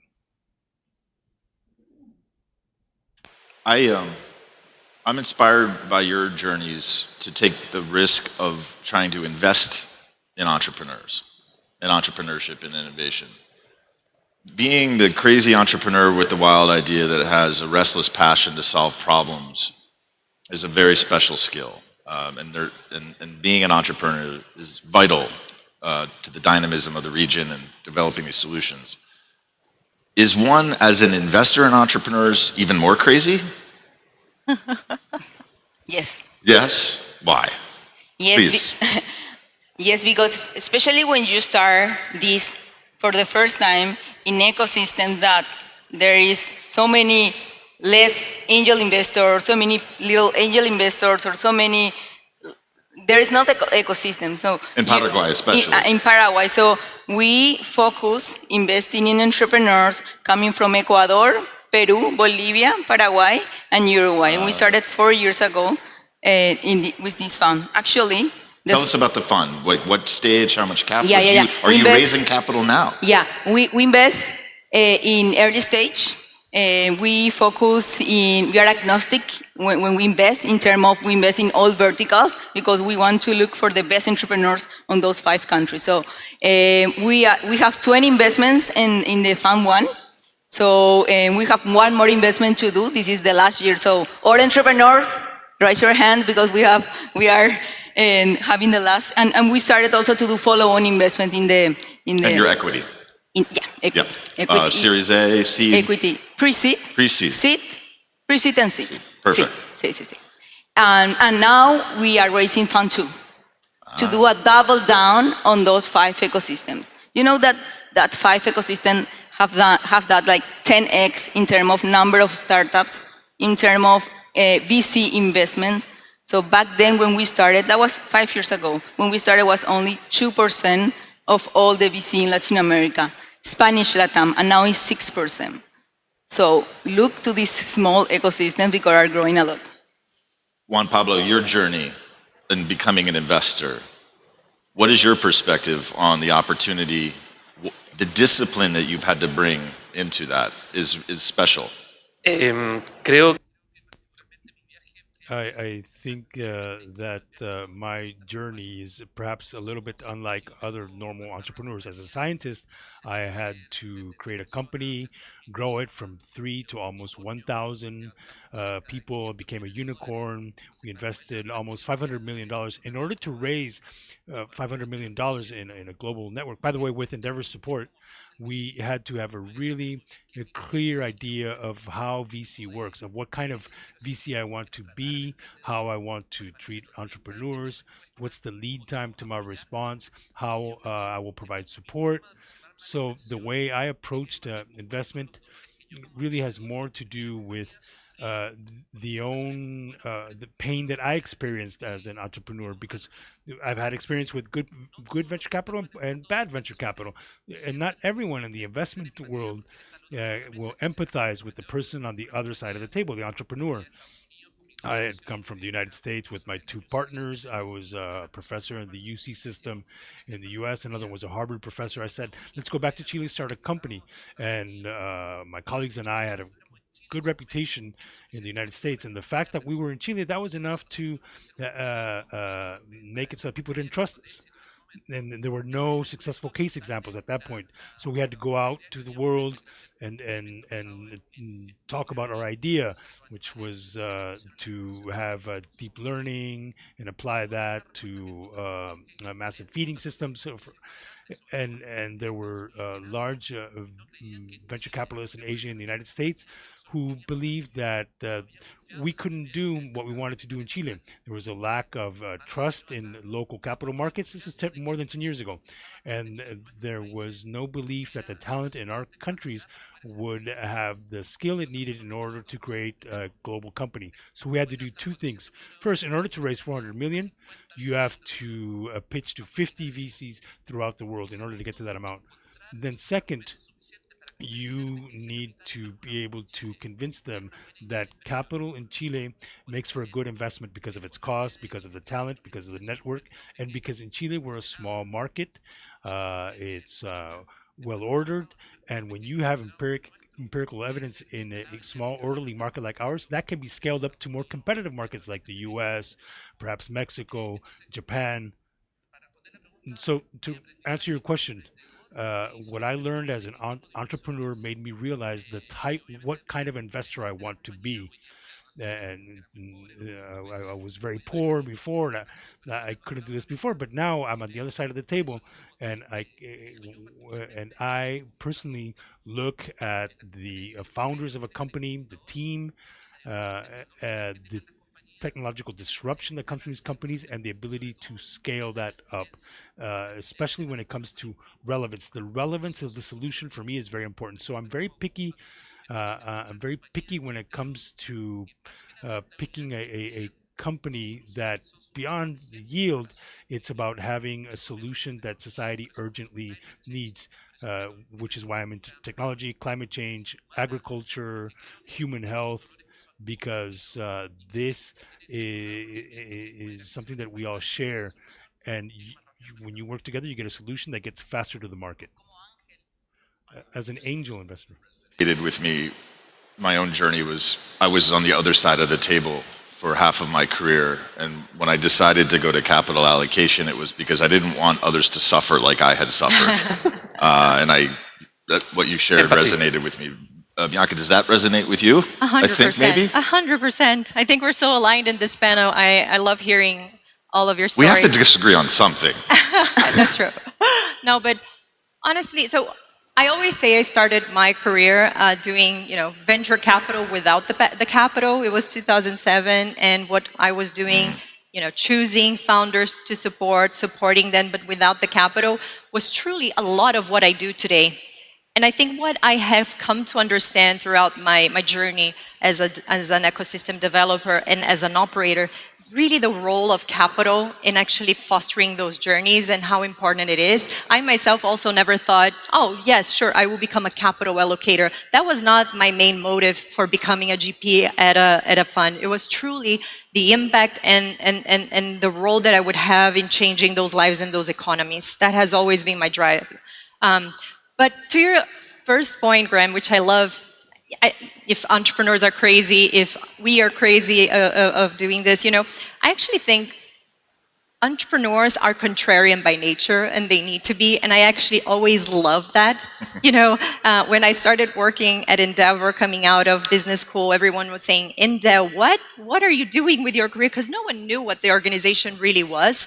And when I come back to Brazil, 12 years later, when I was living in the United States, it was mind-blowing to see the effect that it had had in the ecosystem from a cultural standpoint as well as an economic one. And now as I build Alexa Ventures with my partners, it feels so much like a startup. We are founders ourselves of this startup that is backing the new generation of founders from Latin America. Actually, even coming back to Latin America, because I was living in the United States, which is a much more developed world. But to have the courage to go back to my country and say, look, I'm going to build those bridges from Latin America to the world, that was also contrarian. And from a VC standpoint, from a venture capital standpoint, that's where alpha really is. That's where we'll get the better returns. When you are seeing something potentially some other people are not. So I love that, and I love that, you know, we can talk more about the ecosystem and how we're seeing it. But I myself, I am an optimist about what we're living here in terms of talent, in terms of access to capital, in terms of what technology is allowing us to do. It's incredible. Latin America is not behind this wave. Latin America is building with the world at the same time, and that is massive. Now, and I before I'm going to actually come right back to you, Bianca, on maybe a more specific question, but for those of you who are not familiar, and I would hope most of you are, Endeavor is one of those organizations that has created a generation of talent that learned that ecosystem of talent and intention and discipline and focus and repeatability has led to countless people out in different regions around the world doing the very thing that you're doing. And that matters. So it's the investment in the discipline with the term sheet and the cap table and the side letters and all the attorneys, of course. All of that discipline and investment matters, but where that talent comes from an ecosystem. And Endeavor is an interesting example of how you emerged out of one of those ecosystems. But I'm going to drill down into something that I think is part of the narrative. Truth or fiction? I don't know. I will ask you. Liquidity paths. Latin America, there's energy, there's opportunity, the time horizon, so exciting. Technology is, but as investors, they want their money back. So where does the liquidity come from, especially in venture? Yeah. Well, I'll start with where I think money is flowing in. And I think right now, more than ever, money is flowing into capital efficient business models with good unit economics. And never have I seen in my almost 20 years of working in the region, never have I seen so many interesting opportunities to investing across all verticals: agriculture, energy, as Graham said, fintech. So many fintech opportunities. We're becoming a very important role model. Brazil in particular is being very pioneer on so many fronts. So it's been amazing from a deal flow perspective, right? But venture capital works in cycles. And so liquidity matters because you need to actually recycle that capital to be able to continue investing in the region, and that is crucial. And that is also the very important role that organizations such as IDB Lab perform for the industry as well. From my perspective, I think when we talk about liquidity paths in Latin America, we have to be very real about what those mean, really. And I think we have to talk about M&A opportunities and secondaries as a very important opportunity to generate liquidity for the region. I'm optimistic because I was checking some stats, and just last year we had an increase in exits of the rate of almost 180%. So I think that it's actually improving year over year. I do believe in the next 2 years we're going to have much more.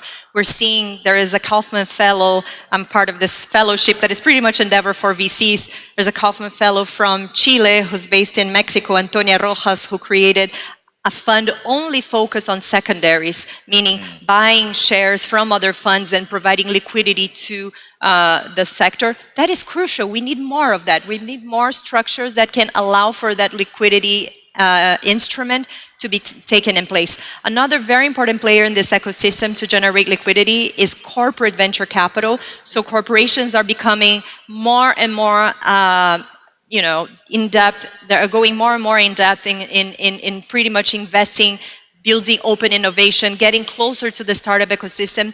And I would say, of course, it's great to think of, the Mercado Libres, the Nubanks of Latin America that are important role models and have IPO'd, but that will not be the route of most of the companies from the region. I do believe that secondaries in M&As and corporate VCs are going to play a very important role in that. Can I add something? When you ask to an American investor, to an investor from the US about liquidity, the first time he or she thinks is about IPOs. Yeah. IPO. So in Latin America, there is no liquidity because there are no IPOs. Actually, only 2% of the exits in Latin America had been through IPOs. 2%. So you're saying that's a low probability?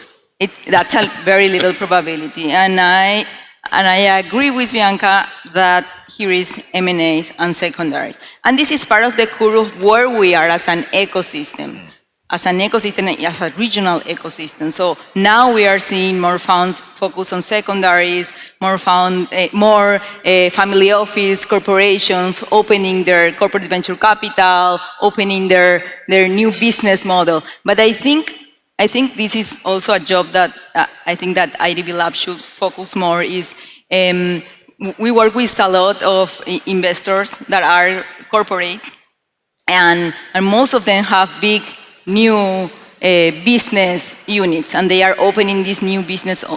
But then you check and you talk to them what they buy, what they're interested in. It are more like real estate things. And then you ask, did you see this tech company, how well it's doing? This is the revenue. Did you check? And they don't know how to do this business. It's not because they don't want. It's like it's so far away from them.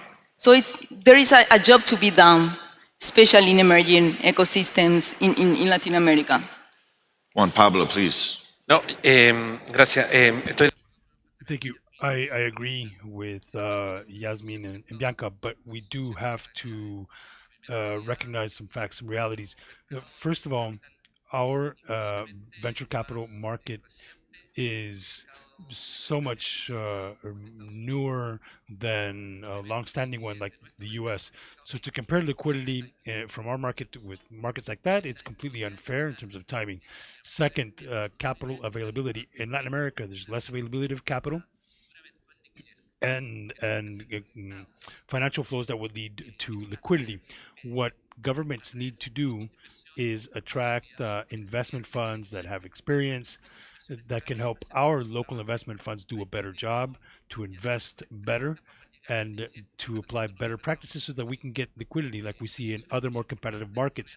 Chile deployed an enormous effort, a program to attract venture capital to Chile. It's called Startup Chile. And that's when we realized that our entrepreneurs did not know how to build global companies. They were basic investors. They weren't investing in technology. Now, Startup Chile has been around for 15 years, and the transformation in Chile has been flawless. We've had more than 2,000 companies created with enormous economic impact, and that was through incentives from this government policy to create companies. We have worked with 82 countries, many of them operate in Chile, and they engage with our entrepreneurs to look at how to attract global talent, how to work with investors to create companies, put together an advisory board, how to make sure you get the right talent. And so, because we are late to the race, there are a bunch of things that mean that we have to be smart about getting competitive. And now we realize that despite the fact that private equity, at least in Chile, has moved into venture capital, but they came in with a private equity mindset. So they're not really doing real VC. They're doing deal done, and we need to change that, and that implies a cultural change. So 4 years under the Boric administration started working to attract international funds to give them tax incentives so that they can co-invest with our funds, and our funds have access to a different style of management, cutting edge, top level, and now the first investments are happening in Chile. They're using our funds, and our funds are now competing in the global economy. So there are actionable items that can be promoted through industrial policy, which leads to greater maturity for our entrepreneurs, our VCs. And what I'm asking for is that we start to develop the strength that we need to have specialized the VCs. Many in our region are agnostic when it comes to this, and the pipeline is not sufficiently large. In Chile, we have about 2,500 startups that are well established, raising capital, and since 3 years now, we have three tech funds. We have accelerators in tech. We have specific investment funds in food tech and ag tech. Not all of these were created in Chile. Some of them came from the outside. We brought them in, set them up in Chile in order to start investment in that sector. So I believe that the right public policy can promote markets and segments, and that increases confidence in the market. We don't have interventions as we had before with the sovereign funds, all of that. So it's not just a matter of will and having VCs do a better job and entrepreneurs do a better job. Rather, what we need is an incentive so that the structure, the innovation ecosystem that's based on venture capital, for it to come to a stage of maturity, which means getting private equity to move into VC, to change the mindset toward VC, to get good practices in VC, to attract talent and have the multipliers for the region. Juan Pablo, can I just share with you Endeavor, when Startup Chile began, I can tell you how powerful that was, because all entrepreneurs wanted to go to Silicon Valley, but with this, and many of us from Latin America used to talk about that. No, I'm going to Startup Chile. I'm going to Chile. And that led to a cultural exchange.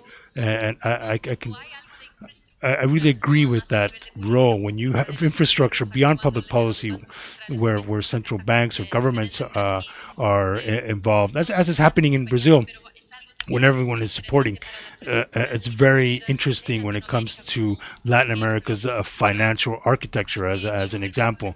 But what the Brazilian central bank has done now, which is to ensure a real-time payment structure, that changed the way finance works in our country. Just to give you an idea, VIX, which is this real-time payment infrastructure, it has more than 16 trillion in transactions, 7 times Brazil's GDP. So I'm sorry, I switched to Spanish without even noticing. Sorry about that. Just putting on my previous hat as a policymaker. Risky and contradictory to do that kind of public policy. So it's giving the money of locals like Paraguayans to other people, foreigners, to come to the country. So it's crazy. And now after 15 years, you can see the impact. Right. And it's amazing because I had been going to Chile in the last 15 years and I could see that also the difference. It's like government venture. Claro, anyways, sí. Quiero agregar un dato que para nosotros es muy importante. La economía this is very important for us. Startup economy, the scale-up economy, for a long time that was hidden away in Chile. The economy was moved by large corporations. There was an underlying economy there, and we had to, in fact, generate data, which is what we did in Fundación Chile, where we showed that between 40 and 50% of new investment comes from of new jobs rather come from our companies. When transnational companies drop off because of the pandemic, when there's layoffs in mining, that employee base in Chile, they don't want to go to well-established industries. They want to start their own company, and they want to work in startups and scaling up. 50% of the workers in startups is a very strong signal that we need to continue to push in that direction. One of the studies I read, I think it was a year or two ago by McKinsey Institute, talked about the relationship with startups and small but growing businesses with large companies. That is an ecosystem as well. Putting aside corporate venture, where these larger companies, whether they're domestic or multinational, what role do they play in your strategy? Obviously, there's potential secondaries and all of that, but it is an important relationship that they are symbiotic often. Es la columna vertebral. It's the backbone. It's very important. I'm also the president of the Paraguayan VC Association, and we do a lot of effort to bring the corporations into this world, because otherwise you go to the same event, you want to do all this impact, but it's always the angel investors, the VCs, and the entrepreneurs. But these companies have the ability to buy things from the startup, to learn a lot from the startup. And we are not going to make the difference in an ecosystem without the corporations. Actually, in the last 2 years, 25% of the VC investment in Latin America had been through corporations, CVC investment. 25. And 25%. And before it was only like 14%. So this has been growing a lot, but I think there is a lot of job to do. And, and talent's probably a part of that too. Bianca, please. Talent, you said? Yeah, from the companies where. Yeah. Absolutely. I was just going to add, and I was going to mention a conference that I attended at El Salvador from IDB Lab as well, in which I saw. Well, I guess we did pay you, sort of. You are not here anymore. The Get Forum, I think, is what you're referring to. Because the other player I think is really important in this ecosystem are the family offices, single and multifamily offices, but there's a very important educational process to them because they're learning about how to invest in venture, and they ask us a lot. As a GP, I hear so many LPs, mostly from Brazil, we want to learn. How do you pick the best companies? What are the sectors to really look into? What will AI do to different sectors? So they rely on us as partners from an educational standpoint. And what I saw IDB doing in El Salvador, which I loved, was this gathering of family offices so they could really discuss their role in the ecosystem. I think that is crucial, and education is really key here to allow us to mature as an ecosystem in Latin America as a whole. And that is one of the, I think, special attributes that the lab has and has had, is that flexibility to bring community together, experts together, networks together. Yep. And I think that the next Get Forum, which will be next year in Ecuador, or this year, excuse me, yes, will be in Ecuador, and we invite you all to attend because you've met 3 amazing entrepreneurs and investors here. Multiply that by 1,000, maybe not quite 1,000. It was amazing. I really recommend. October 6 and 7. You know more than I do. This is amazing. In Ecuador, we invest there, so we have to know. No, it's an amazing event that we are very excited to produce. Let me ask you before we start to come in to the end of the session. Our previous panel, which we kind of heard because we were preparing for this one, talked about AI. How is AI impacting your day-to-day, your strategy? Is it augmenting? Is it disrupting? Is it enhancing? What is it for you, Juan Pablo? Maybe we'll start with you and work this way. Is it scary? Is it exciting? Is it everything?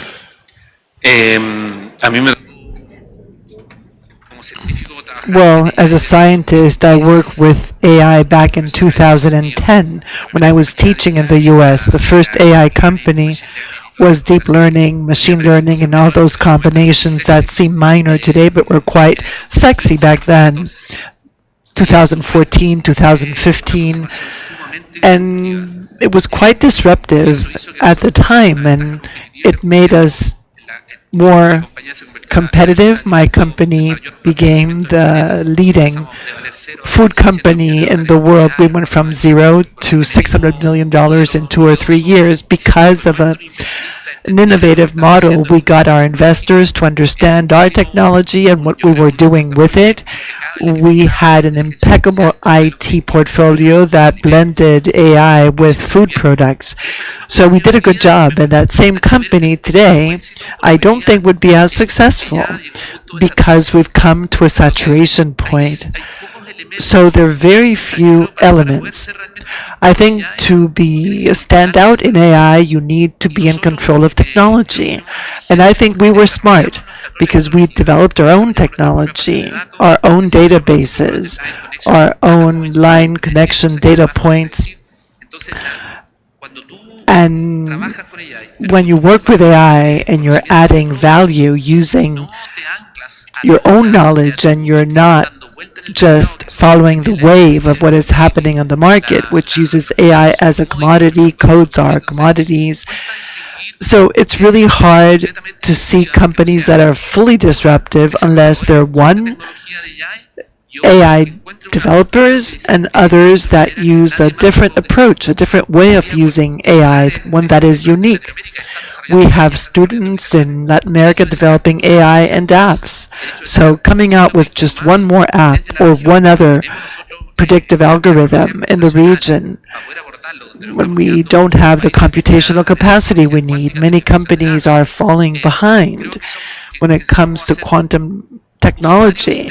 I think that we then become technology users. We do contribute to the economy, but we're not going to be the protagonists. We're not going to change the economics of our sectors. And I think that is significant. Recently, I worked with many countries in the region launching TAN-GPT. It was in Chile about a month ago. For the first time, the entire region agreed. We had more than 80 regional institutions spanning Caribbean, Mexico, and all the way to Chile, provided data that do away with the biases of the global north, which determine the predictive models based on the data they use. So we used our own cultural database, our own biodiversity, strategic minerals. If we mine our own data, plus we use a specific AI approach, that will benefit the region. If we don't take that approach and continue to be users, we will be the last train car. China came first, the US came first, Asian countries followed, and then we were just observers. So we're not going to be on the front line. That's going to be a problem for us. Fascinated by AI, and I would say I think each and every one of us needs to embrace the technology. It is happening. It is here. It is going to reinvent the way each and every one of us work, period. I think we need to be proactive and we need to embrace it. From an investor standpoint, I fully understand and appreciate your point on Latin America in comparison to other regions, but as I said before, I'm beyond excited about what artificial intelligence means for Latin America. I think it's actually providing the ability to close infrastructural gaps that are long-lasting. And I think we have so much talent in the region from an application layer. We're talking here in Latin America and the Caribbean, I would say, on the application layer, that's where at least Alexa Ventures is very focused on investing in the new generation of founders. And we have outstanding talent that now has access to capital, because capital and talent now they're decoupled. You have access to capital globally as well. And the bar to actually be able to produce incredible companies from a technological standpoint is, lowering. What you need is what I think we have so much as Latin American founders and executors and operators. We know how to deal with chaos. We're very resilient. We're very good in human relations and communication and being, very, very approachable. That's the Latin nature, and I think that puts us in a very important competitive landscape position in the competitive landscape from a competition standpoint. More than that, I'm excited that we're seeing more companies from Latin America to build to the world, right? Like you did, like you're doing, So I feel like this is absolutely inspiring. And the final point I will say, just for the legacy software companies in our portfolio at least, it's absolute sense of urgency to make sure that your company is AI defensible and AI compatible. It's really important to move that direction. Does that resonate? No. Yes, but I want to add something. Al mismo tiempo que while you have the capacity to work with technology to do something that's cutting edge, Paraguay, Chile, Brazil, at the same time you have a competitor in Silicon Valley or New York doing the same thing. So it may have been democratized, but now you can have 8 or 10 scientists doing that using the same technology and making $20 a month, or actually it's many more to build an AI company. But obviously it's democratized and you also have capacity, but there's also competition and you can't overlook that. I agree. Thank you. Minutes left in our session. Self-serving question. If you were in my seat, not literally, but if you were the new CEO of the lab, what would be your number one priority as a partner, as an investee, as a grantee? What would you say is your number one priority? Maybe Yasmin, and we'll go the other way. And weave in a final word for our audience that you would want them to remember you by. Yeah, we talk about that main priority today. I think it's liquidity. Liquidity, how can you bring more liquidity into LATAM? And we have to be very creative. We have been very creative in the last 20 years developing the ecosystem, but there are so many things. You have governments at the same time sitting in IDB Group, so this requires very creative solutions. It's design, it's policy, it's all about focused liquidity. Like, for example, a stock change of 5 countries at the same time. Ah. Creating like IPOs, Yeah. but Sure. in some stock chains from Mercosur, I will be open. These kind of things. Yeah. Exchange.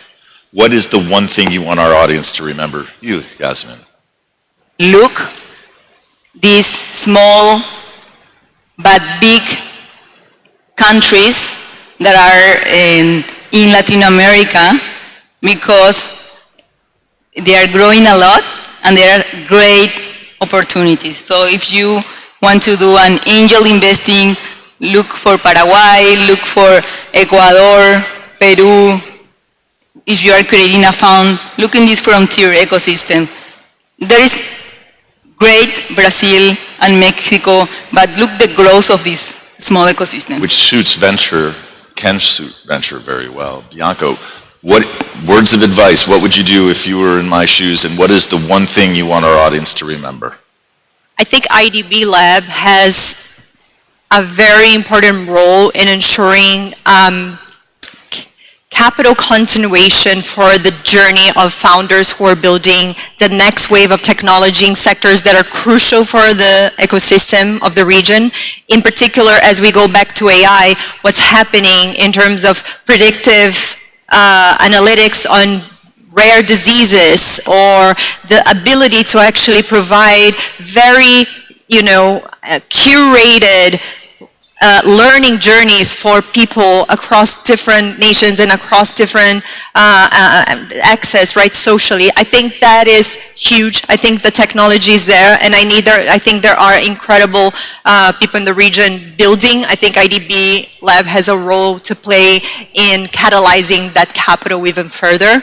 And I'd love to be remembered as what is the legacy I want to leave behind, building bridges and putting Latin America at the center stage of the world. For the next, I would say, 2 to 5 years, we will see global companies coming out of Latin America building world-class companies, not only for the region, but for the world.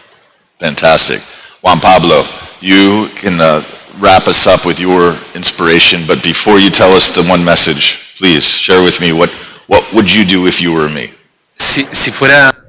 If I were you, Graham, the first thing I would do is try to build a regional agenda that helps us understand the strengths that we need to build in the region collaboratively. Then I would speak to IDB Invest and say, give us $1 billion for a fund of funds to trigger the VC funds that are aligned with the regional development agenda. And then I would put together a series of financial instruments so that the companies receiving funding could then access different instruments to make them global. So just 1 billion, that's all. A message for the audience, I would agree in that Latin Americans' talent is crazy. We have indicators for PhDs that are excellent, also for scientific development. We need to convince the corporate world, and I hope they're listening, that they need to trust in local technology, that they don't buy proven technologies from other countries because we have the capacity to develop what we need given our markets. Distances are shorter, the resources are there, the talent is there, and we need to tell our leaders that innovation and development agendas should not be politically driven. We need to look 20 to 30 years into the future. Just one final comment to say thank you all for joining us. It has been my personal and professional dream to work with people exactly like you. People have asked me, why would you come to IDB Lab? I don't have to say anything. I just let my colleagues speak for me. And so it's been an honor and a privilege to hear your perspective. Thank you so much. The inspiration is intangible value, but the delivery of results with returns and liquidity is tangible value. So thank you so much. Thank you all for joining us. Enjoy your afternoon.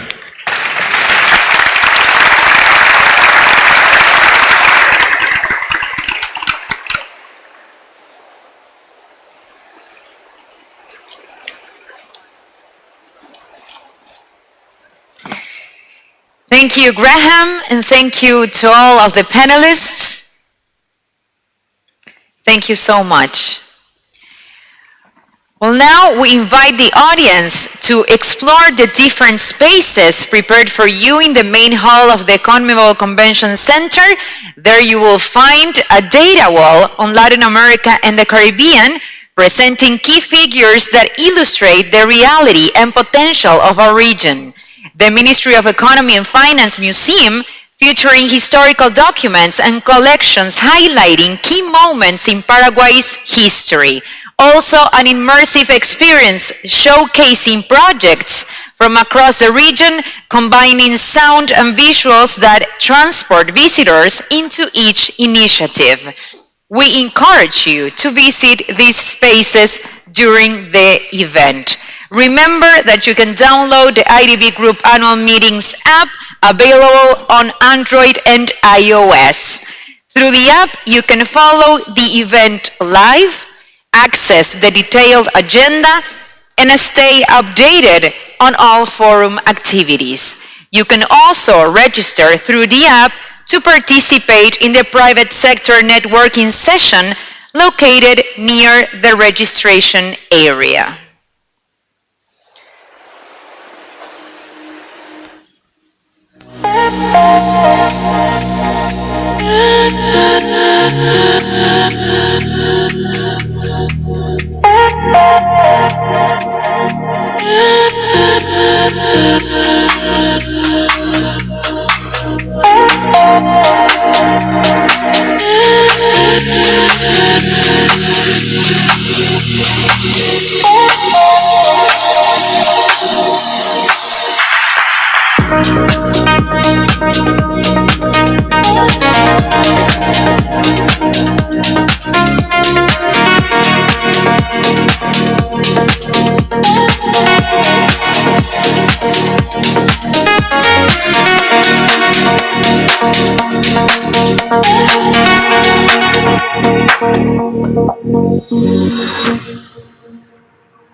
Our next discussion is titled Strategic Infrastructure, Investing in Competitiveness.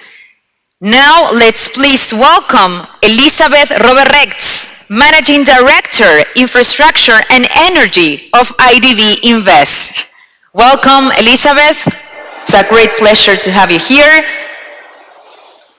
Joining Elizabeth as panelists are Sandra Maynard, Pro Vice Chancellor of Global Affairs from the Institute for Development Justice from the University of the West Indies.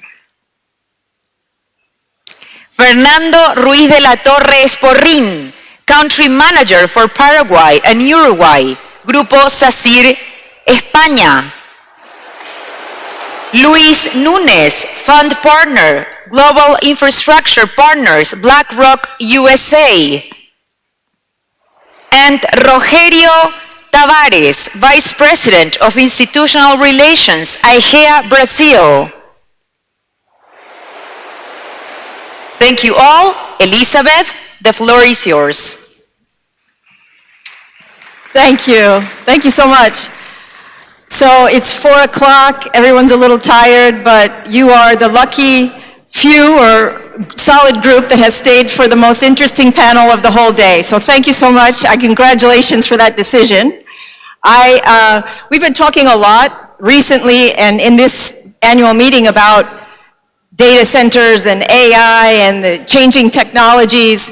But we wanted to reserve some time to talk about things like roads and hospitals and water and sanitation services and education, all of these kind of fundamental infrastructure that is so crucial to competitiveness and to productivity in the region and the work that we're doing. And these are investors that are responsible for billions and billions of dollars of investment every year in the region. So we really are pleased to have you with us today.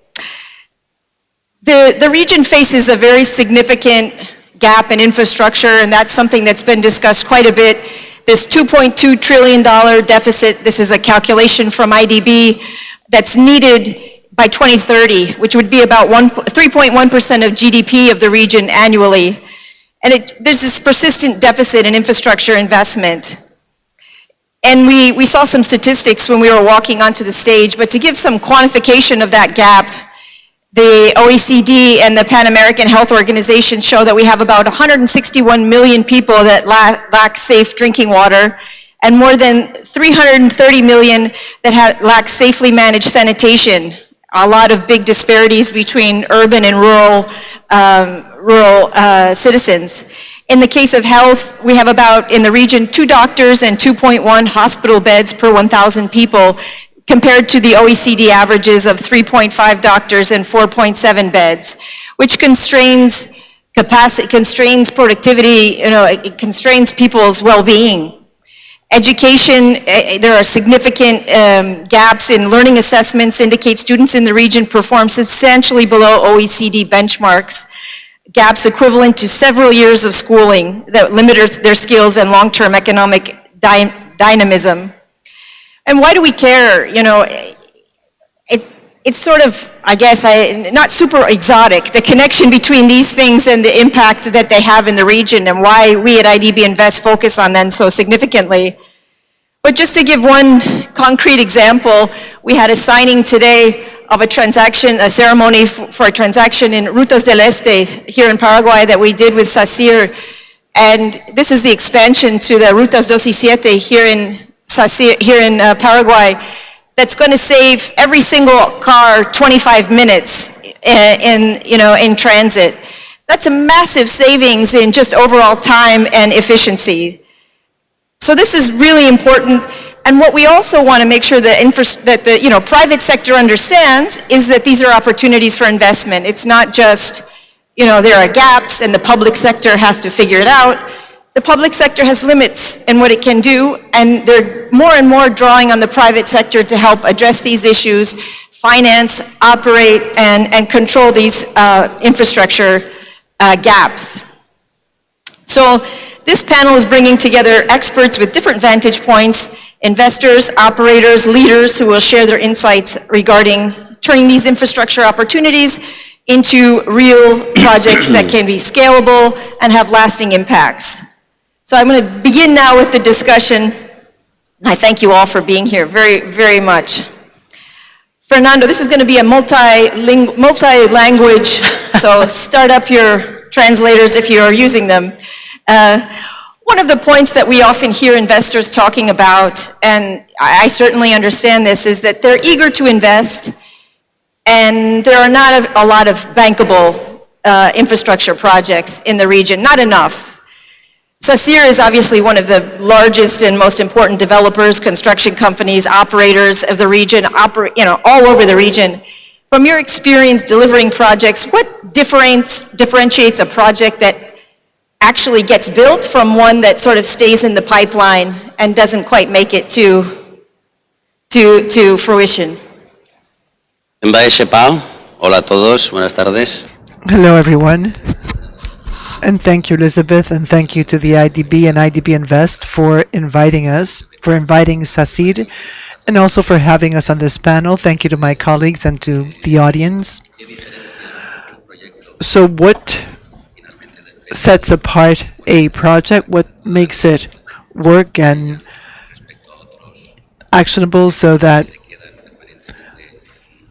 citizens can benefit rather than having projects that are filed away for years and cannot be implemented? I would say that, like almost everything in life, it's about preparation, getting ahead, and anticipating conditions. And the first I would say is bankability. Bankability and the best bankability possible. Investors look for clarity. They look for assurances when it comes to recovering funds invested in building assets. So it's important for a cash flow to be secure and clear, to have credibility and also have reliability in that regard. And for that, it's better to be able to recover the debt and as opposed to projects that have a demand risk, like highways and tolls. And when the risks are present, it's important to have measures to mitigate them.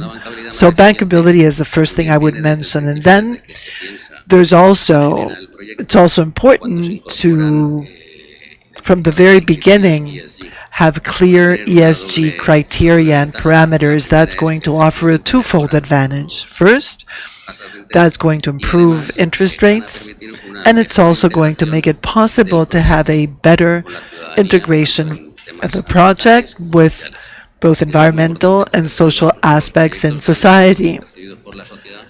So that has an impact on the society and community's reaction to projects. So they need to have information, they need to be a part of a conversation and to be engaged in the preparatory phases. Another thing that has an impact on project selection is the allocation of risks. If there's multiple risks and if they're allocated, like for example, buying land, getting environmental, architectural, or design permits, it's important for all of these risks to be clearly identified. And this makes it possible for the risk to be assessed and mitigated. Private sources of funding are ready to accept risks, but they have to be properly mitigated. And one last thing is that when you have long-term projects and contracts with 25 or 30-year terms or more, it's important to have evaluation clauses that envisage potential future events that are not foreseeable and which may have an impact on demand in the long run. Some years ago, we were in lockdown mode for a number of years, and that, I think, has led to significant changes in the demand we see. We have airports built under PPP systems that now, because of demand fluctuations, have no passengers. So it's important to have mechanisms that provide for redress, for corrective measures when situations change in a way that is unforeseeable when the project is being designed. Thank you. That's very interesting and very pertinent. The bank clearly agrees with everything you said. I think it's also worth mentioning that the IDB Group is interested in support that. The IDB team working on PPPs, on developing solid projects to finance and build. And we've seen that in Paraguay and in other countries as well. Luis? GIP, and of course BlackRock in general, is a massive regional investor, global investor. You have very broad expertise, experience in other countries. Where do you see opportunities in the LAC region? Where are you deploying capital and where are you not, and why? Bueno, buenas tardes a todos. Elizabeth, muchas Good afternoon, everyone. And Elizabeth, thank you very much for the invitation. Thank you to the IDB. And also thank you for my colleagues on the panel. Thank you for being here. Before I answer, I would also like to thank the IDB team because our experience as originators and financing sources of infrastructure in Latin America has found the IDB to be our major partner, not just in the diversity of currencies, lending in dollars and in local currency, with the capacity you've developed, but also because of your team of the individuals who have been there to support us so that we can continue to inject liquidity in the region, so that the major sponsors like SACIR who believe in the region are in a position to finance its projects. And not just the projects, they're in a position to provide subordinated liquidity, which enables them to invest in other projects as well. We're very much aligned with the IDB's philosophy. We believe that you need to leverage the existing capital. But our experience with a structuring team and with IDB Invest Management has been outstanding. So I would like to recognize that. In the case of GIP BlackRock, the question would be, which sectors do we lend to and which do we not lend to? We are present in a broad spectrum of areas, and I think that the only one that is not of interest is the penitentiary sector. Everything else from 3Ds, decarbonization, digitalization, and demographics, we are there. Also, everything that has to do with data centers, generation, transportation, infrastructure, water. So we are involved in all sectors. But in that context, it's also important to understand that we have different types of liquidity pockets. We have the investment grade liquidity, which is long-term, fixed rate. Sponsors don't have to take on floating rates that may change in the future. And what we generally need is for the country or project to have an investment grade. If that is the case, and then we'll explain why this constrains the region. Then we have other portfolios that are more short-term, but where we don't mean to compete with banks. We're not trying to crowd them out. We rather would like to provide liquidity to investors by providing subordinated funding or mezzanine financing.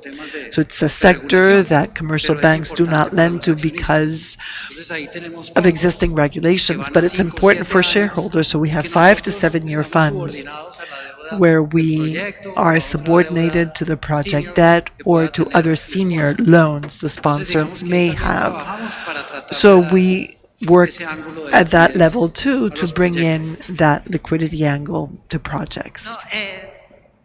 Gracias por las palabras sobre. Thank you very much for your comments on IDB Invest. That's what we want. We want good partners in the region to coordinate with you in order to increase your impact. Digitalization, demographic change, those three trend-setting things that are, changing infrastructure investment in the region. Those have been really helpful for me in terms of understanding, different types of things that are pushing the investment. Let me move now to Rogerio. Rogerio, in the case of IGEA and really the water sector in Brazil is a bit of a case study of success in many ways. There's attracted a significant private investment with IGEA being a clear leader in this area. What have been the factors that have driven this growth in the water and sanitation investment by private investors in Brazil? What have made these projects truly investable?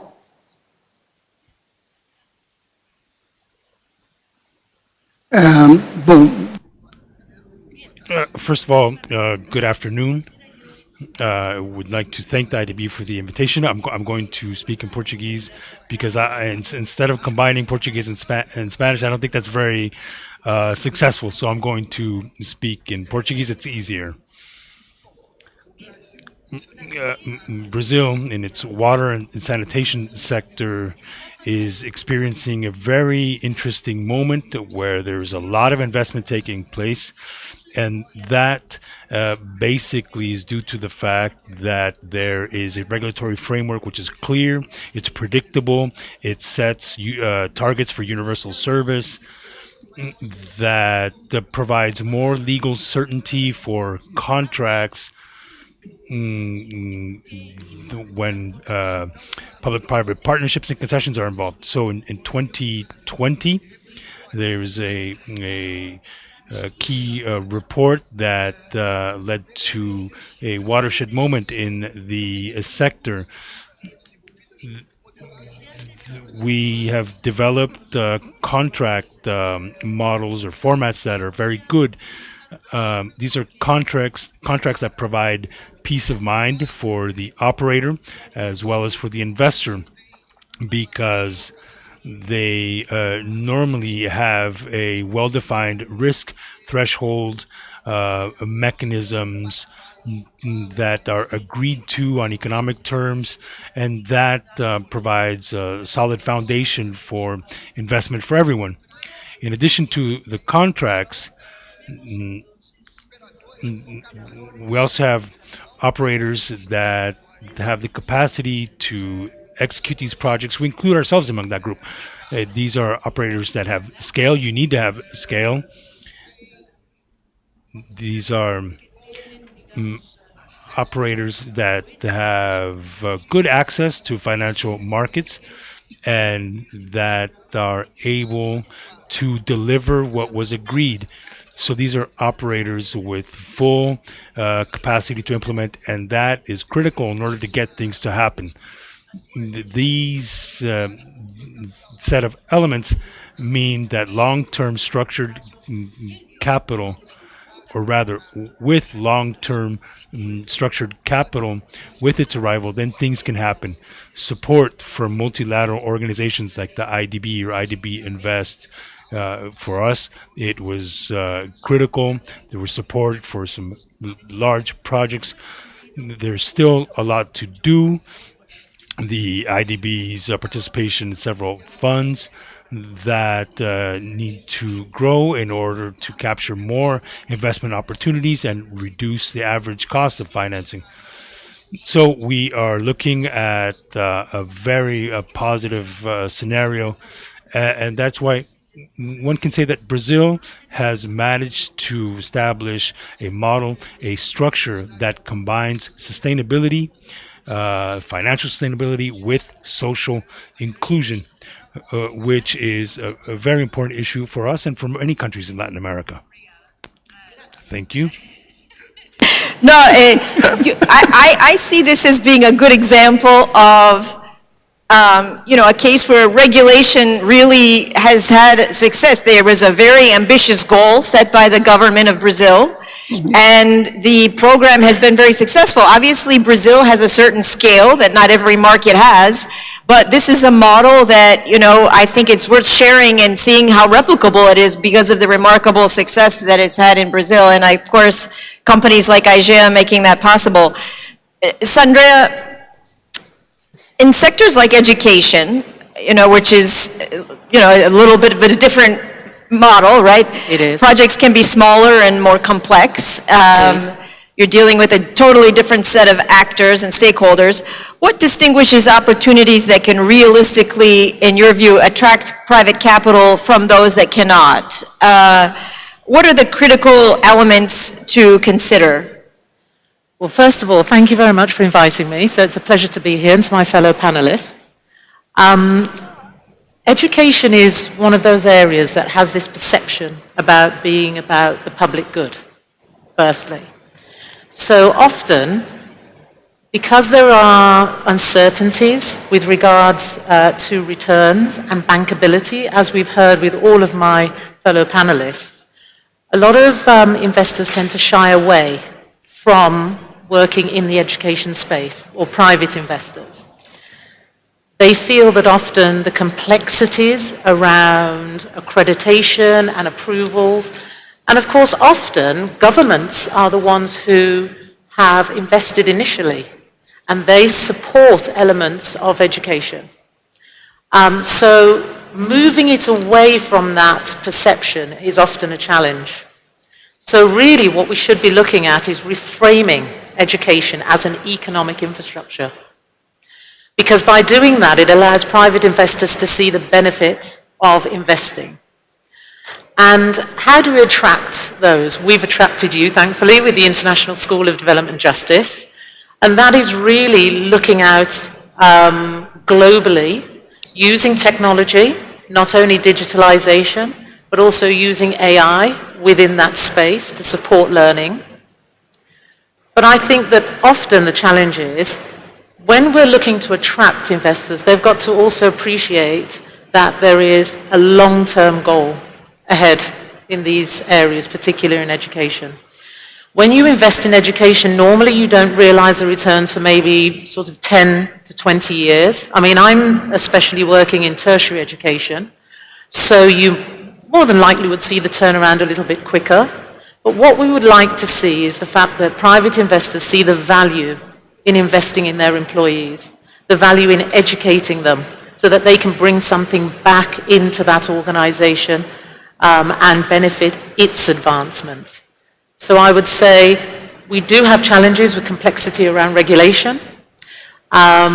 We do have those challenges around what would be perceived as bankability. Just remember that we can actually really significantly contribute from the education sector to where we see ourselves in the future in that global space.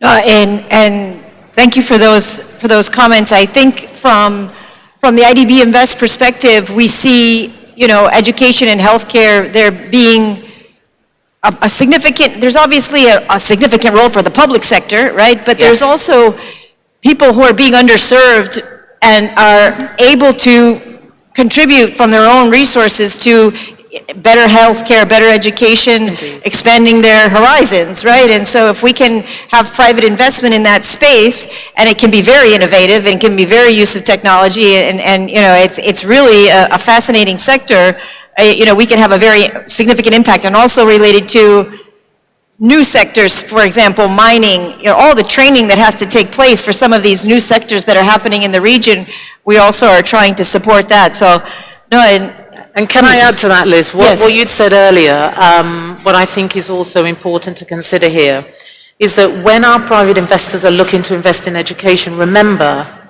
to invest in that project preparation. That is really key. Yeah. So working with yourselves, for example, at IDB Invest, there has been time invested into that project preparation phase. So that then eases and gives more confidence to the investor about the bankability of the project. So you work with your education institution in that way and try to bring people together in groups in which they would work across larger sectors. And we've gone global as our first opportunity, and really support that. So key preparation, less emphasis on the regulatory frameworks that we would expect in business, but then to support the development of that project from the start. Totally agree. That's the role that we want to play, for sure. Luis, I'm going to go back to you, talking about how we are attracting investors to the region, because that's really a key for this originate to share passion that we have. What are the key obstacles that prevent more private capital from flowing into these sectors that we're talking about today?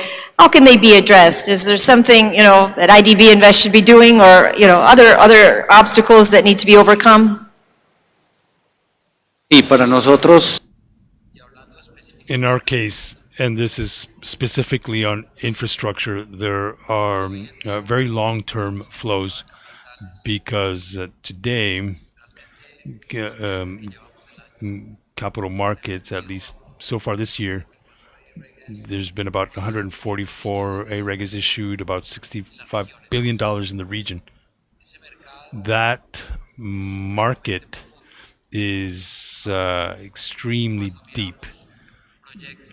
When we look at PPP projects in the long term, the main barrier for us is the project's rating. Because if the country has local currency flows, if it's investment grade, then the project can have investment grade from the standpoint of its structure, and that's very important.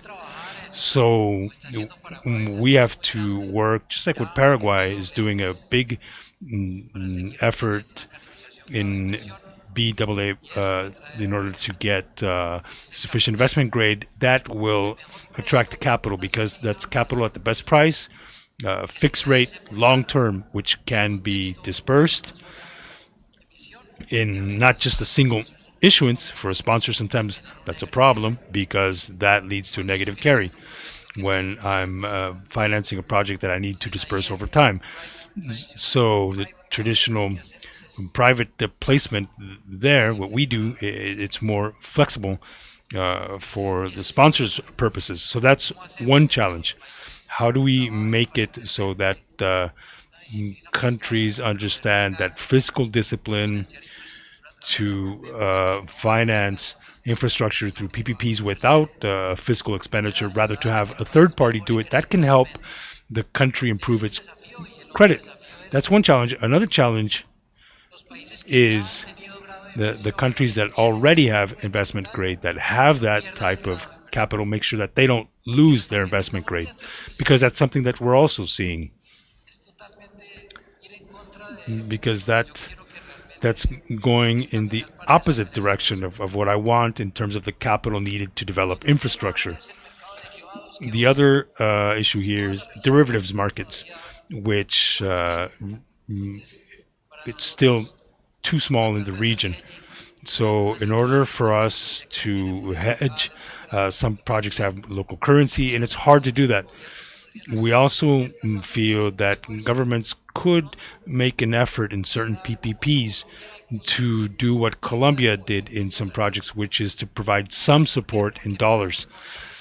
And the reason for that is that for sponsors, on many occasions, especially when you don't have long-term pension savings, you'll fall short when it comes to financing projects.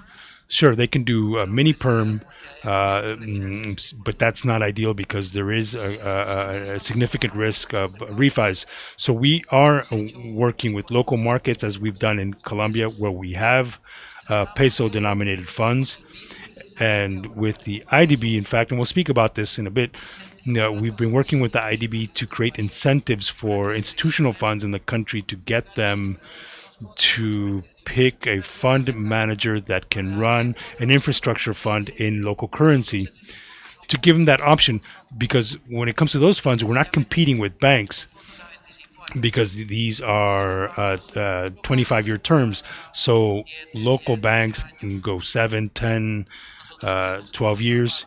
We can take on the back end, the longer term portion, and we don't have a problem with being subordinates when it comes to debt payments, where the banks would get the repayments first and we come in at the end. We have no problem with that, as long as the project has the credit worthiness, as mentioned by our panel colleague.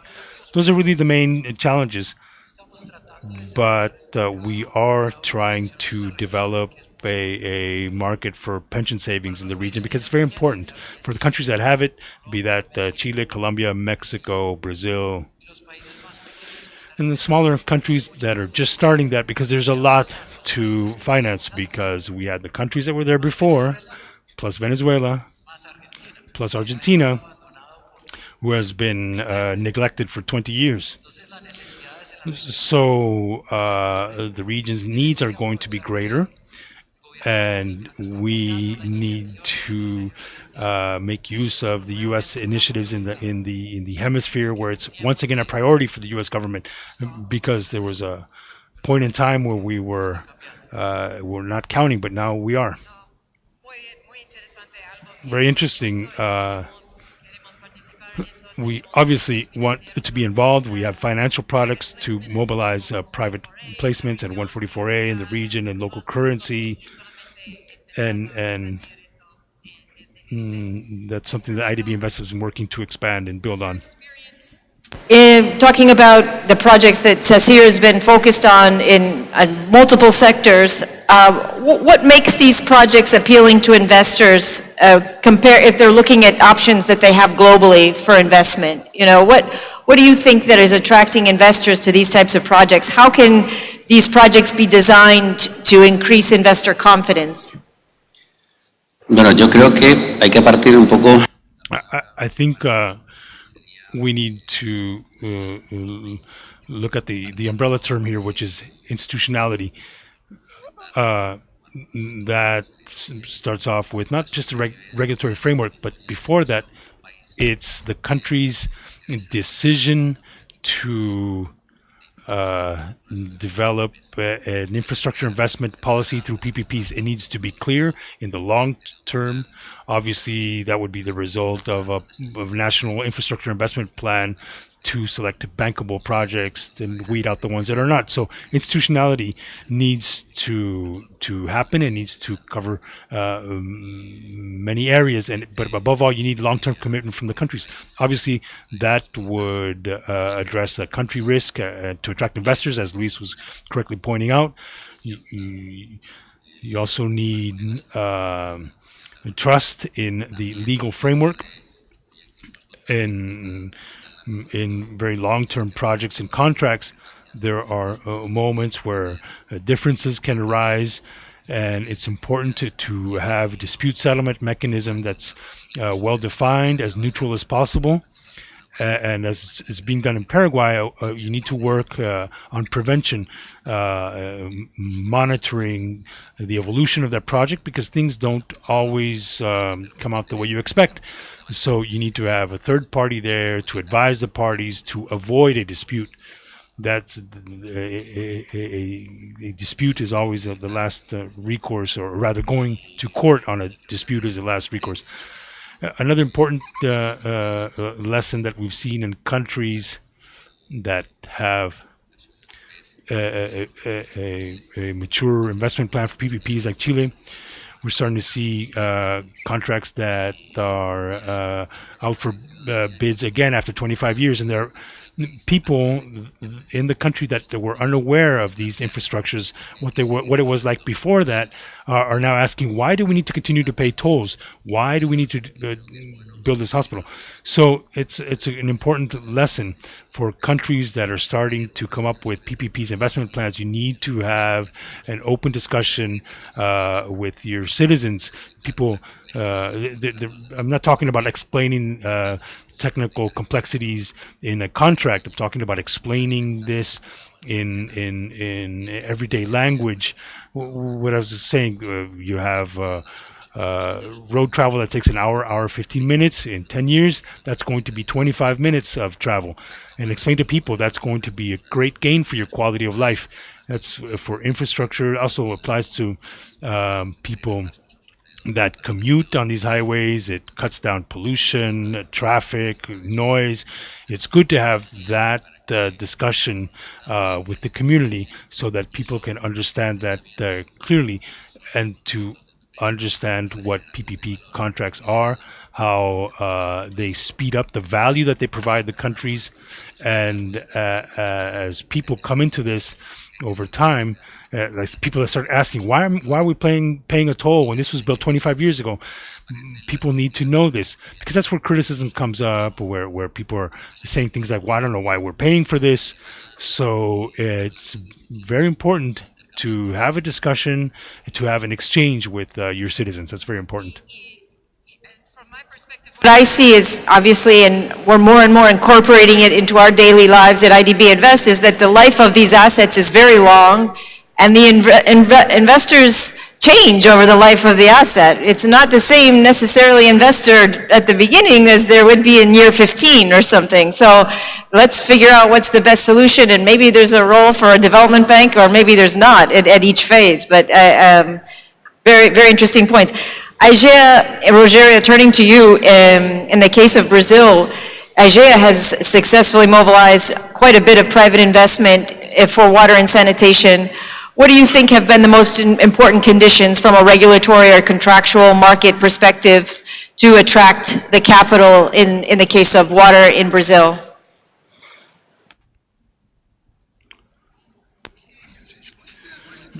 What I think is most important, well, to begin, as I said earlier, the regulatory framework which provides predictability and legal certainty. With that, things became easier. I think that's the core issue. When it comes to a development bank or a BNDES, the work that they do, which supported through templates for contracts, they did a very important work on that. At a very professional level, they developed contract templates for a variety of operations. There's a lot of diversity within Brazil's territory, and they were able to identify solutions, templates for bids, for PPPs, and they did it with great skill, which provided peace of mind for investors, allowing them to get involved in these processes. The issue also of having a well-developed capital markets, as is the case in Brazil, that certainly helped, because you obviously need long-term resources that you can normally get through a multilateral. The BNDES had some credit lines for this purpose, but if you need something that's maybe not that long term in order to do what you need to do. So capital markets today are quite welcoming to the issuance of notes.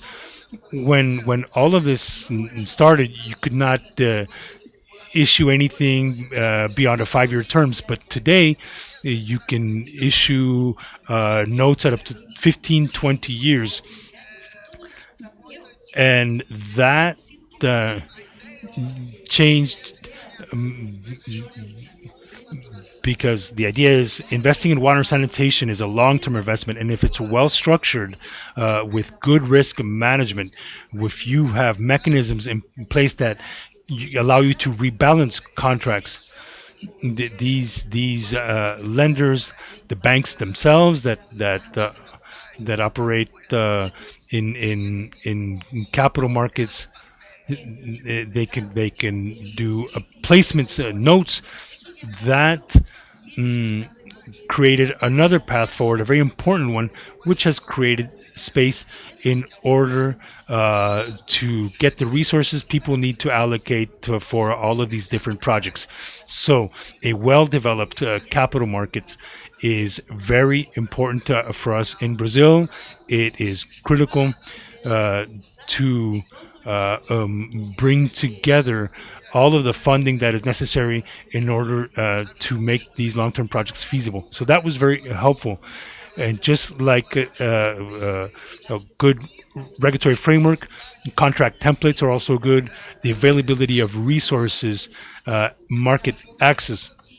At the end of the day, you can get long-term structured capital thanks to all of that. I think we're in a very good place, despite the fact that internal interest rates are still quite high. The core interest rate in the country, if we get that to drop a bit more, then investment in water and sanitation, in infrastructure overall, that would be a lot easier. The growth in the debentures market in Brazil has been just something like we I did a project there, I won't even say the year, but we provided a guarantee for a solar project for the debentures, and it was needed at the time, a guarantee, because a solar project was something so new, and we have raised the rating with our guarantee. It was great, but now it's totally not needed, and the investors are taking construction risk, and it's a really amazing the evolution of that market. Back to you, Sandra. In the case of education, and again, a very different market with a lot of challenges, and you're doing the work of some higher power in trying to educate our future, but what are the key obstacles, do you think, in bringing these projects to fruition in the education sector in terms of labor, regulatory? Frameworks and so forth. Yeah, the key obstacles really is ensuring that we work with private investors to drive forward the way academics and institutions and educational institutions operate. Traditionally, I'm sure many of us here in this room, many of us watching online, have gone through the traditional route of education. You've gone up, you've got a degree, possibly a master's, some have gone to a PhD, and it's had a very traditionalist approach on its execution. What we need to look at is to draw in our private investors, look at the regulatory frameworks, look at the importance of governance, look at efficiencies that can be built into the system. So education and health tend to work alongside with each other. And what they both do, as we see, not only do they provide a social benefit, but they also need human capacity to continue to provide that social benefit to the community. So when we talk about what can work, and my fellow panelists have said that, we cannot go ahead without partnership. No one side can do this alone. If we want to invest in what is going to come along in our future, if we want to invest in our human capacity, and more importantly, we want to keep our talent within our respective regions, we should be investing in education. There's no other way. What's happening at the moment, and I'm sure many countries who are watching this have seen this, our educated go off, get their qualifications, and then they say, oh, I'm going to pop off to the global north, because guess what, they pay more money there, and then they do not really come back into the community and contribute to that circular economy in the same way. What we want to do is we want to work with education to modernize it. Let's work with innovation. Let's work with private investors to keep our talent within the region so that all the other industries will benefit as they continue to work from their space, but in a global space. Because there is so much talent that sits within our LAC region, and we're losing it every day. And one thing that we really need to focus on is investments in keeping our educated young people within this region, creating opportunities, and I believe that that's through education. Very inspiring. Okay, we're going to enter the speed round because of my failure as a moderator because it's such an interesting conversation. But so in 1 or 2 minutes, Fernando, what are some financing structures or blended finance or partnerships with development banks that you see as most promising for mobilizing long-term capital for your projects? In 90 seconds. Como bien has dicho. As you have rightly said, given the PPP contracts, the terms, and which include construction risks, I think blended financing is most appropriate. You have the security of commercial banks, you also have the advantages offered by IDB Invest and the IDB, and then you have a subsequent phase where you involve institutional investors that have a more longer term horizon. So I think that that combination is what we are seeing in most of our projects because it is what gives you the best result with the best applicable interest rates given market conditions and the context in the countries. Also, as I said in my first response, it is essential to have ESG criteria. They have to be embedded in the contracts because they have to give you access to investors who are ready to lend at lower interest rates. Plus, you're going to bolster the social benefits associated with those safeguards. And as a conclusion, and I would say that Latin America and the Caribbean is in an excellent position to raise international funds long term on a large scale, provided that projects are technically sound, that they're financially predictable, and also that they provide socio-environmental benefits. So I think this is the perfect combination for our countries to continue pursuing their development. And social component. Investors care. 90 segundos. Yeah. Luis, are there lessons from other emerging markets about risk sharing or contractual innovations or pooled investment vehicles that you could think that Latin America and the Caribbean could adopt to scale infrastructure investment? Yo te diría que I would say that I'm not an expert on Africa or Southeast Asia, but when I've spoken with my colleagues who are, I come to the conclusion that Latin America is in a good position. There are 4 key areas that I think would help us improve our markets in the future. First, that you are a leader when it comes to AB loans. I think that product is a hit. Our investors are very happy to have the IDB involved in a loan for the reasons Fernando gave for ESG aspects, and also because there is no withholding tax. So for the sponsor, I think that also is an advantage. Secondly, there's your capacity, the capacity you've developed to lend in local currency, as the IDB does, and I think that is something not all countries can access currently, but many of them are able to borrow in local currency. That's another hit. And then thirdly, we are working with the IDB's structuring team because we want to invite them to come in as co-investors in some local currency funds. Not as investors because that limits their lending capacity, but it's better to come in as a co-investor. And that complements the commitment our funds can make in a given project because the IDB can come in as a co-investor. And finally, I think there's something you are considering. I'm not an expert, but it's CLOs.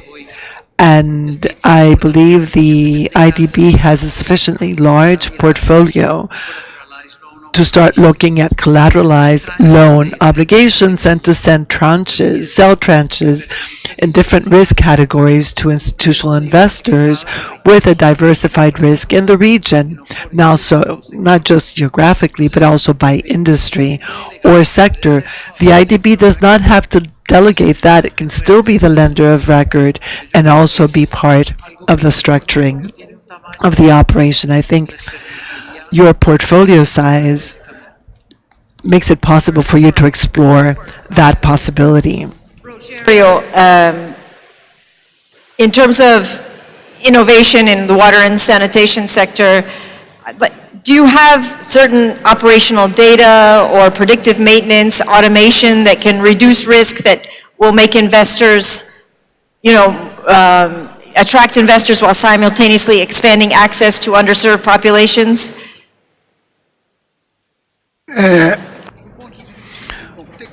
Well, when you talk about technology, you need to look at predictability. And as far as technology and its use is concerned, we have an operational model that is based on automating systems, real-time monitoring, and data analysis.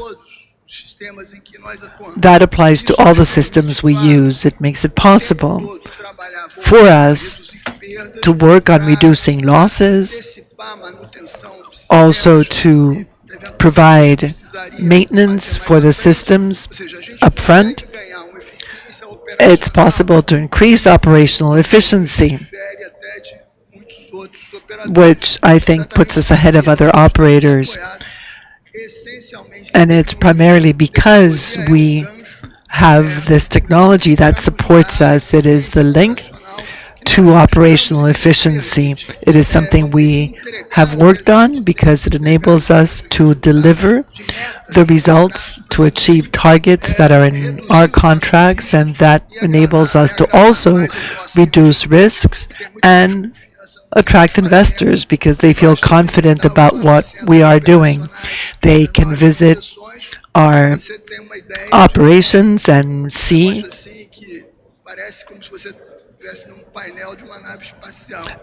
what they look like. It almost looks like a spaceship and the controller dashboard because it's highly sophisticated. Andrea the final word here and break the rules a bit.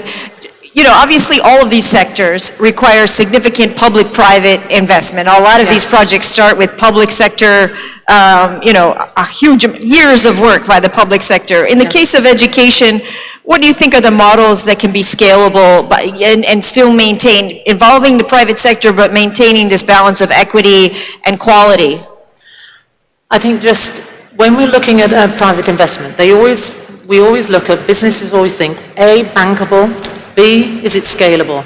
When we're looking at scaling it, a lot of educational projects and or health projects tend to be very small, dealing in specific areas, particularly if you're dealing with rural parts in particular countries. So just want to say to private investors, don't think it's not a bankable option. It really is. Look at aggregating this. Look at creating that network in which you can work nationally across that particular country and develop, whether it's village by village, city by city, and town by town. Think about how that model can be scalable in that way. And think about that PPP model. Don't be put off by the fact that there's a risk that governments may change, administrations may change, policies may change. And we all know that sometimes working with regulatory frameworks can be slower. But the fact of the matter is, it is still bankable. And look at it over a long-term investment. So those sort of, I would say, pension schemes that are looking at investments over that sort of 10 to 15 to 20 years, these are ideal projects to really support and develop. You get both social good and profit. Yes. No, a very, very nice way to end the panel. That is really the message that, I really thank all the panelists so much. This public-private aspect of it, I think IDB Group is uniquely positioned to play an important role in that in the region. We have our public sector working on all of these areas, deeply connected to governments in supporting their initiatives, and then the private sector through IDB Invest and IDB Lab in investing in innovation, partnering with companies and universities to make these projects a reality. So thank you so much. Thank you to the audience. We appreciate your time, and we'll move to the next panel. Thank you. Gracias.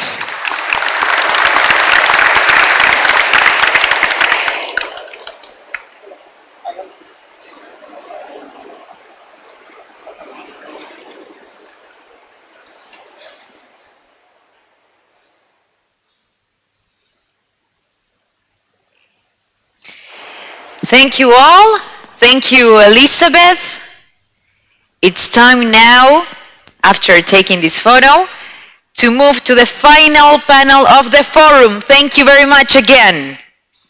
Agribusiness and food systems, strengthening global supply. Let's begin.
Pleased to welcome our next moderator, Guillermo Foscarini, Managing Director, Corporates at IDB Invest. Welcome, Guillermo.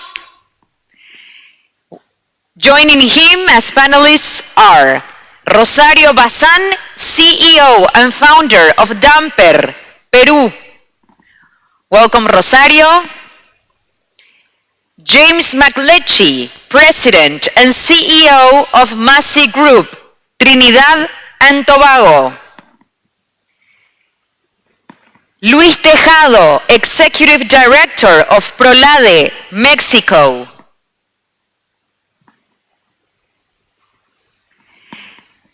And Matt Simpson, CEO of Brazil Potash Corp. From Canada. Welcome everyone. Guillermo, the microphone is yours.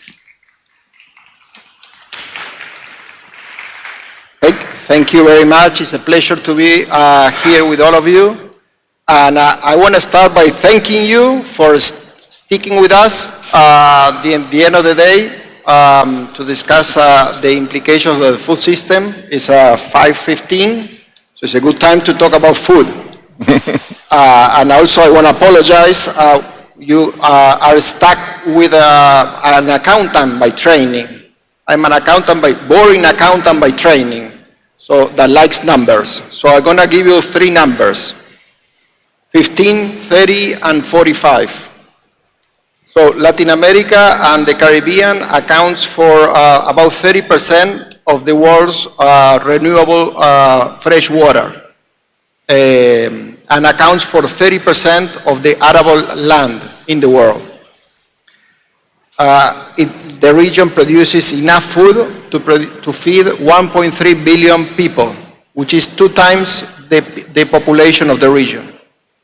And while production accounts for 15% of the agricultural global production, Latin America is the largest net food exporter in the world, accounting for 45% of the global exports. That says something about the leadership of the region and the competitiveness of the region.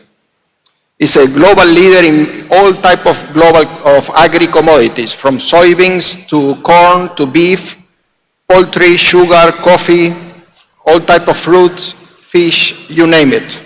Latin America and Caribbean is the global leader in food production. In addition to that, the agri-food systems, and when we refer to the agri-food system, we talk about the integral value chain, from primary production all the way to trade and retail.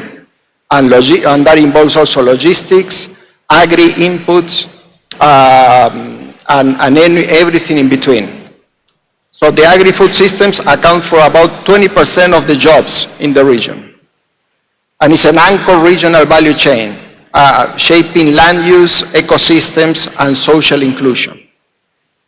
At the same time, the sector faces many challenges that are persistent and real. And let me give you 3 numbers: 33, 20, and 7. There are 33 countries in the region, in the Latin America and the Caribbean region, but only 20 are net food exporters.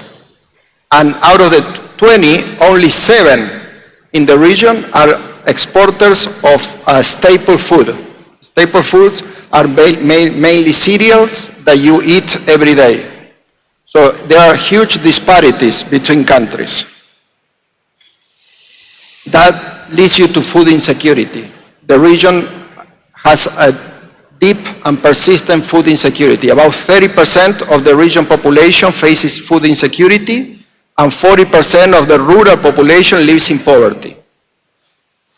Then we have to talk about climate and the symbiotic relationship between climate and the agricultural sector, because the agricultural sector is a contributor to GHG emissions, but at the same time it suffers from the effects of climate. And here in Paraguay, you know when the effects that climate can have, with the extreme droughts that the country has experienced. Hurricanes in the Caribbean are getting stronger, floodings in other parts of the regions. So El Niño, La Niña that affects Peru and other countries. So the climate effects are real and are here to stay.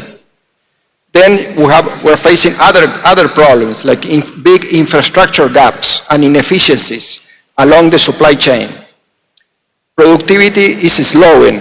There is a recent flagship report from IDB that was published a few months ago that mentions that productivity at the farm level has slowed down from 1.7 historical average to 0.9 in the region. And then you have a change in market expectations. More traceability, more deforestation, free production that are reshaping the global landscape. But then there are also big opportunities. Rising population. As the population approaches 10 billion people, we need more food.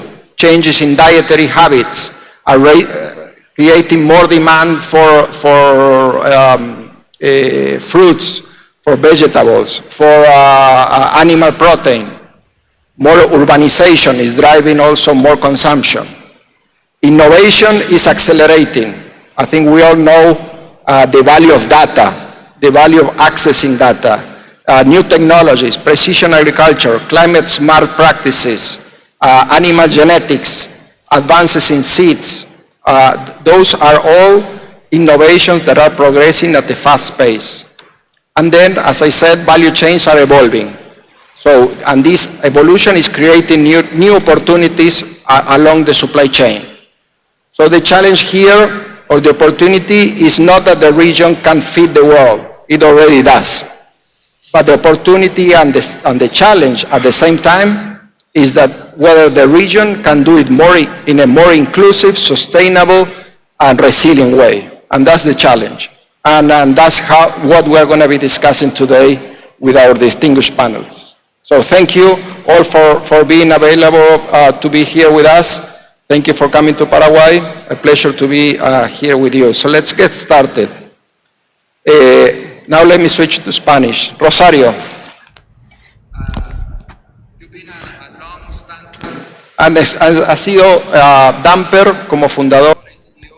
You've been a long-term CEO and founder of Dumper, one of the leading companies in Peru and a special client of IDB Invest. How does Dumper adjust to the changing market conditions and the growing demands from consumers, and how do you achieve value? How do you capture value given those market dynamics?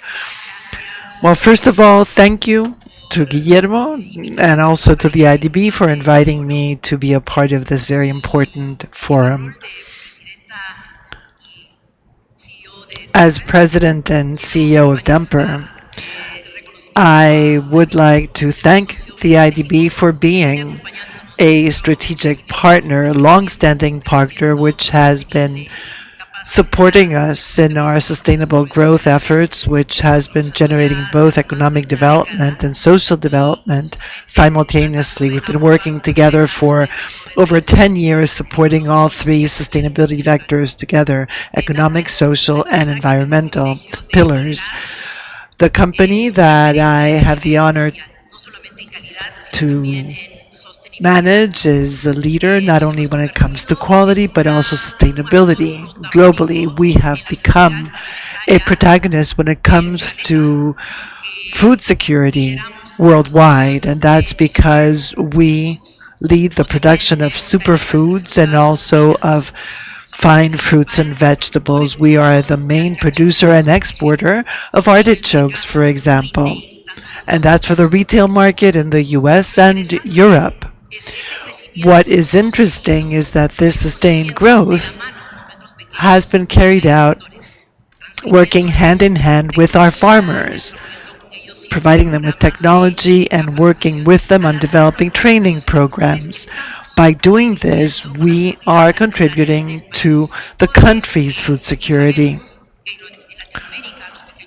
As we know, in Latin America, small farmers or family-based agriculture is part of a subsistence agriculture system. As you said, Latin America and the Caribbean is the leading exporter of foods worldwide. It covers more than one-third of the food deficit. But there's also a contradiction and paradox because our region feeds the world, and yet it does not have its own food security. And that's probably because of this close correlation between poverty in the region, which stands at about 32%, and food insecurity. That is compounded by the negative impact of climate change, which threatens the stability of the food chain. Consequently,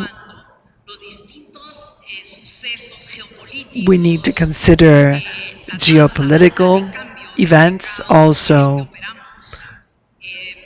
the high rates of change in the markets in which we operate, also distortions when it comes to raw materials and logistics. And to boot, this is we're dealing with a global market that is constantly changing and increasing in complexity. So our consumers have access to a global market, and these clients can adjust where they purchase and also what they want to buy. They want healthy products that are residue-free, that are also traceable and sustainable. So given that, Peru has become a leading player at the global level. 10 years ago, we did not have a single kilograms of blueberries to export. And now we are the primary producer and exporter of blueberries around the world. And now we're doing the same thing with grapes and with other fine vegetables and fruit. That is why our agri-food and agro-exporting sector has become instrumental to generate economic growth and social development simultaneously. And in that context, the company I manage is one of the main exporters of food to the world, and we have worked on achieving vertical integration. And the idea behind that is to broaden our participation in the value chain. And we do this through our marketing companies in Europe and in the US. That is how we are capturing more value in the chain, which enables us to have a better understanding of what happens in the market and make adjustments and reduce our dependence on intermediaries and ensure quality from the field to store shelves and reduce the cost of the foods we produce. Given all of these challenges, the players in the global food chain not only have the challenge of finding ways to produce more, they need to produce more with fewer resources and also with a smaller environmental footprint. And they also need to find ways to be more impactful in their investments so that the financial returns are attractive and at the same time achieve a social impact without leaving anyone behind. Thank you, Rosario. We have been close partners for many years and have been part of the work you've done, so we're very proud of what we've done together. James, you lead one of the largest conglomerates in the Caribbean if I'm not mistaken, 13,000 employees across different businesses. In the food value chain, you sit at the end of the value chain and are looking into how to look at the other parts of the value chain in the food system. From the Caribbean perspective and your regional and global reach, looking ahead 5 to 10 years, what are the trends that you see, like trade integration, climate pressure, climate resilience, the use of technology, shifting consumption patterns? What are these global trends that are influencing investment flows into the Caribbean, and how Massey is capturing those opportunities? Yeah, well, thanks for, one, I'll echo what Rosario said, and thanks for having us here.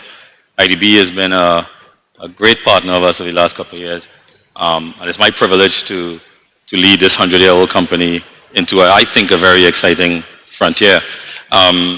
If I think about just three things, you mentioned some of them, right? So climate. I think the climate conversation has to, while it continues to be an environmental conversation, has to be a cost of capital conversation as well, right? Because when you think about the implications of climate in our region, so for example, this year we had a Cat 5 that hit Jamaica. It's tough to be the CEO and sit and watch this slowly go across there and worry about your people. And what it does mean is that as we think about infrastructure and our businesses, we have to build resilient systems, supply chains that can withstand this. So it's no longer we have these shocks in the system. These shocks are going to come every year. So you have to build into that system, and the capital has to come, and the capital will price that resilience into the system. So climate is no longer just an environmental conversation. It has to be a capital conversation as well. And we will factor that into our cost of capital as we do business, because we want to build resilient platforms.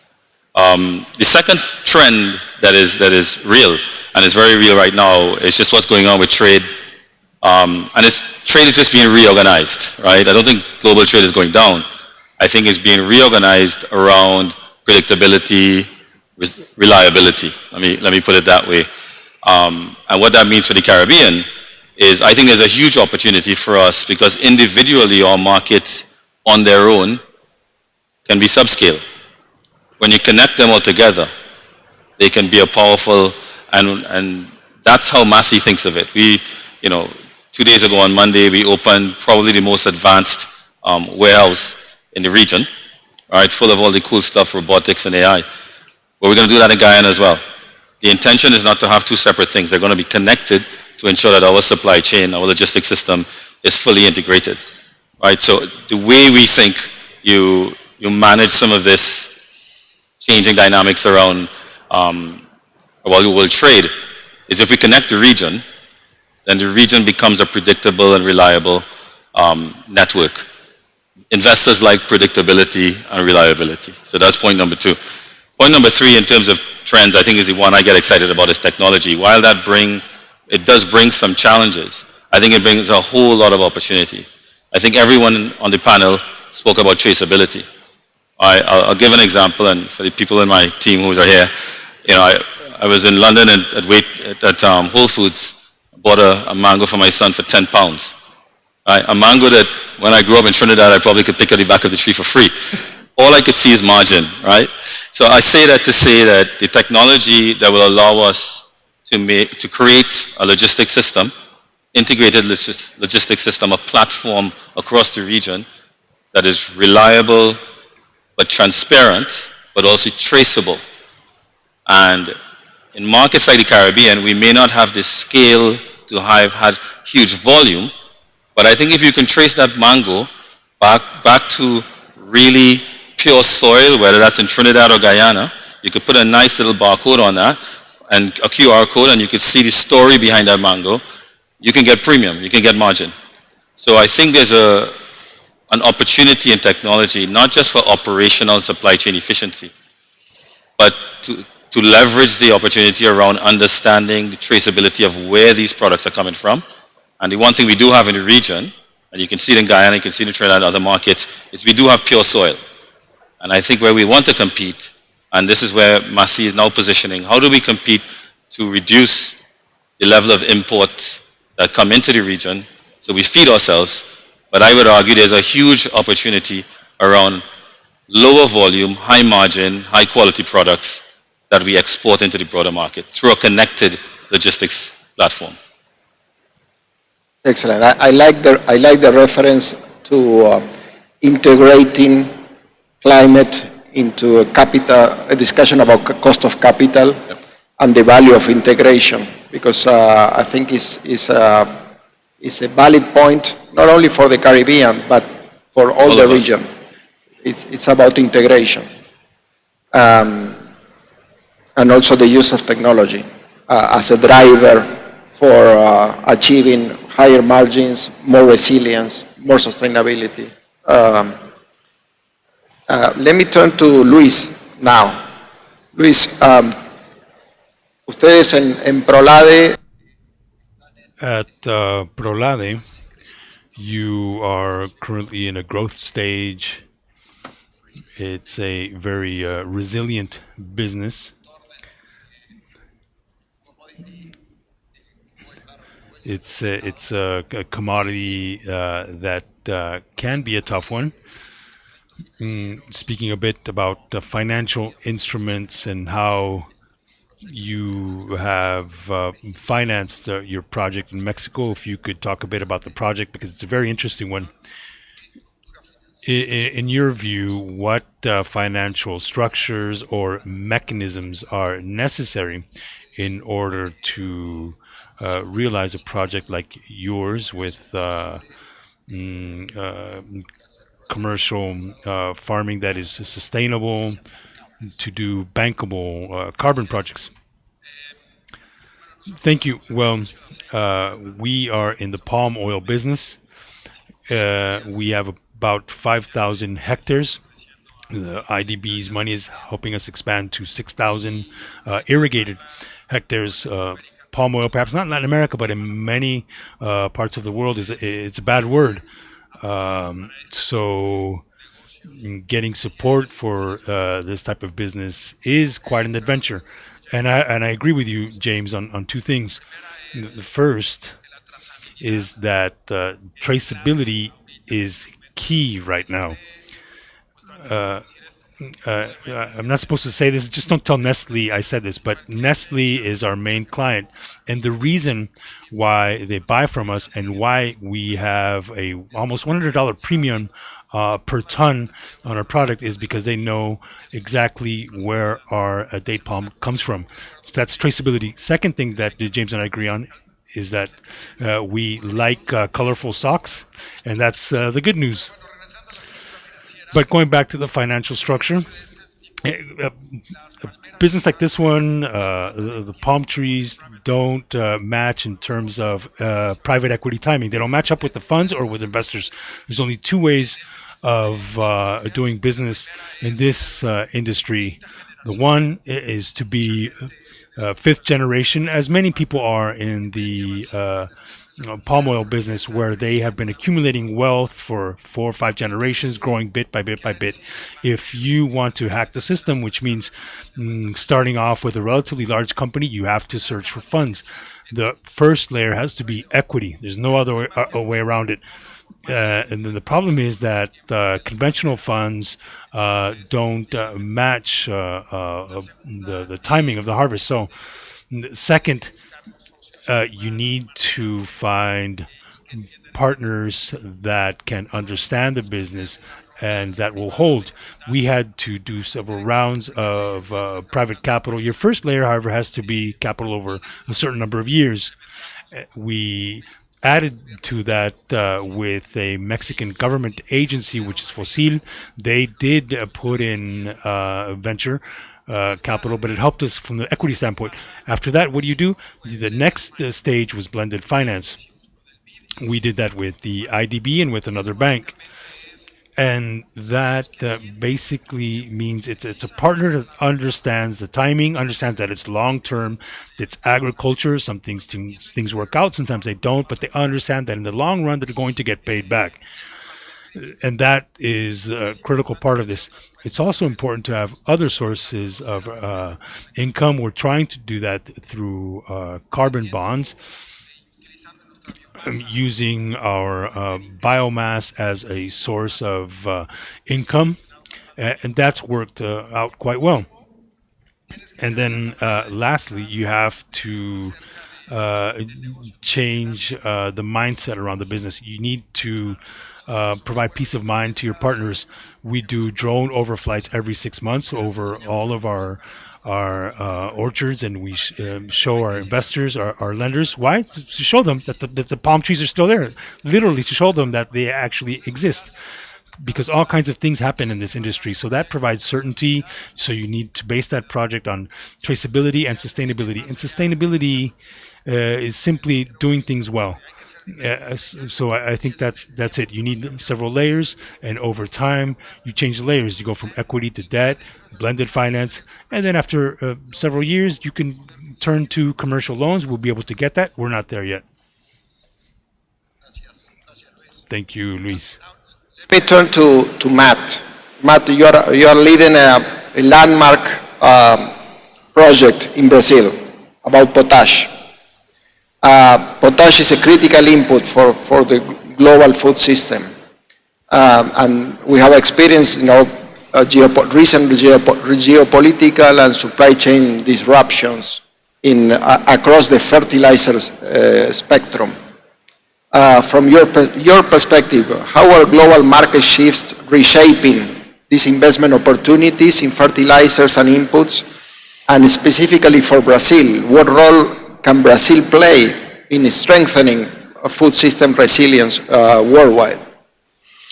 So when we look around the world, things such as tariffs, wars, sanctions have caused massive shifts in trade flow, much as James has already said. Some countries like Latin America and Brazil specifically have really benefited, while others have been severely hurt by this. For example, historically, Brazil and the United States have been the number 1 and 2 exporters of agricultural goods to China, about $80 billion US a year, which is absolutely massive. But last year, there wasn't a single cargo of soybean from the United States to China until October. All of that was displaced by Brazil. And as people are probably aware, the Mercosur agreement between several countries here in Latin America and the European Union was also recently signed. It's going to cut import tariffs by about 90% on agricultural goods. So this is likely going to mean even more supply coming out of Latin America. But this has also exposed a big fragility in that we have such a high concentration of the key fertilizers that are used to grow food. So when people talk about fertilizer, there's 3 key elements. There's nitrogen, phosphate, and potash. All 3 of them do different things. All 3 of them are required in different quantities depending on what the soil chemistry is and what you're looking to grow. But the concentration of supply has really exposed us globally. I mean, potash, for example, what it does is it strengthens the stem of a plant to help it survive stress, and it also improves the firmness and the taste of several different foods. It's a critical mineral, and it's actually formed by failed oceans. So just like it sounds, you really have this body of seawater that dried up and it left salt behind. So you don't have very many of these basins around the world, but where they do exist, they tend to be very large. So right now, we have an oligopoly on supply. We have Canada, Russia, and Belarus that supply 80% of our potash, all while Brazil is the world's largest importer at 22% of a $30 billion a year market. Brazil imports 98% of its need when it potentially has the 2nd biggest basin in the world sitting in its own backyard, which is absolutely crazy. And when you take that a little bit further, when you now look at the war in the Middle East, half of the world's potash today is coming from countries that are sanctioned or at war. And that's led to massive volatility in pricing, where in the last 5 years, potash has hit a low of $280 all the way up to $1,200. So for the farmers, this is very disruptive and it's unnecessary. So in our case, we are looking to supply potash domestically in Brazil. This is not only going to be important for Brazil's agricultural sector, which is about 23% of the country's GDP, but it's also going to be important globally because Brazil is already a mega exporter of agricultural goods, about 165 billion a year. It has amongst the highest amounts of fresh water in the world. And what's really interesting is that Brazil can grow 2 to 3 crops a year, whereas most of the rest of the world can only grow one. But its Achilles heel, again, much like all of Latin America, is it imports over 85% of its fertilizer when it could produce all of that domestically in its backyard. So by producing fertilizers domestically, it not only helps ensure that the farmers in Brazil have security of supply, but it also means that globally we have a fourth major supplier in a non-conflict country that's going to be essential for our global food supply. Excellent. Let me turn to Rosario. Now, back to Rosario. Rosario, mencionabas todo el trabajo que habías hecho. You mentioned all of the work done by Damper with small farmers, how you have included them in the international food supply chain. Could you give us some more details on how Damper achieves real impact at the community level, while at the same time generating financial returns? You mentioned social returns and financial returns. How does Damper work on that? In our case, having become a model company in terms of quality and sustainability worldwide, that has meant that we can work with a focus on excellence to reach levels of competitiveness that are needed throughout the value chain while generating social impact. After 32 years, I am convinced that social impact is not compete with profitability. Rather, it's a complement to it. It maintains it in the long term. In other words, social impact and profitability are not only compatible, they are mutually indispensable. Most of our operations, if not all, take place in Peru. And Peru is thousands of kilometers away from its markets, the United States, Europe, Asia. So the big challenge is how do we make it so that our blueberries, our avocado, our grapes, our mangoes, asparagus, how do we make sure that they can travel 20, 30, 40 days to get to the European and Asian markets? We do that by having skilled human capital that can understand market needs, which is why from the onset of our operations in 1994, we set up an innovative business model based on the concept of shared uh, value, focusing on being profitable and connecting that profitability to the well-being of our employees, the families, our community, and the environment. So we have four strategic pillars.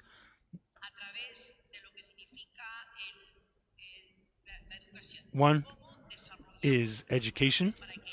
How do we raise productivity among our employees?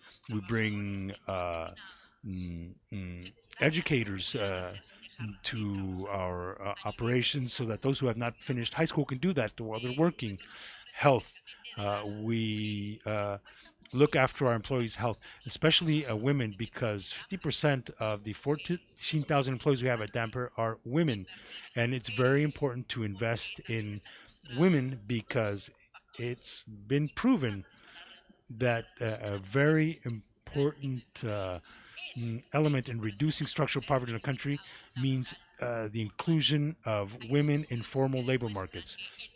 There's research that shows that 90% of a woman's economic income, an employee, goes directly toward food, health, and education for their children. So we have health, education, gender equity, empowering women is a third pillar, and fourth is working with small farmers to promote resilient supply chains. Now, it's one thing for me to say these four pillars have led to significant impact in the quality of lives of people and the company. And it's one thing to say that, but it's another thing to be able to measure that. So it's because of that, a few years ago, we went and knocked on the IDB's door and we said, we want to be able to measure whether our initiatives have a positive impact on employees' quality of life, on communities, and on our own productivity. So we did that, and through a study that that measures multidimensional poverty, it's called the IPM. It's developed by Harvard and adopted by the United Nations. So we had very valuable support from the IDB on that index. It measures poverty for employees and their families, and it doesn't just measure poverty in monetary terms in several dimensions: health, education, living conditions, social protection. What that research has shown is that the multidimensional poverty index in Damper is 28%, compared to the multidimensional poverty index in our country in Peru, which is 42%. So that's significantly lower than that.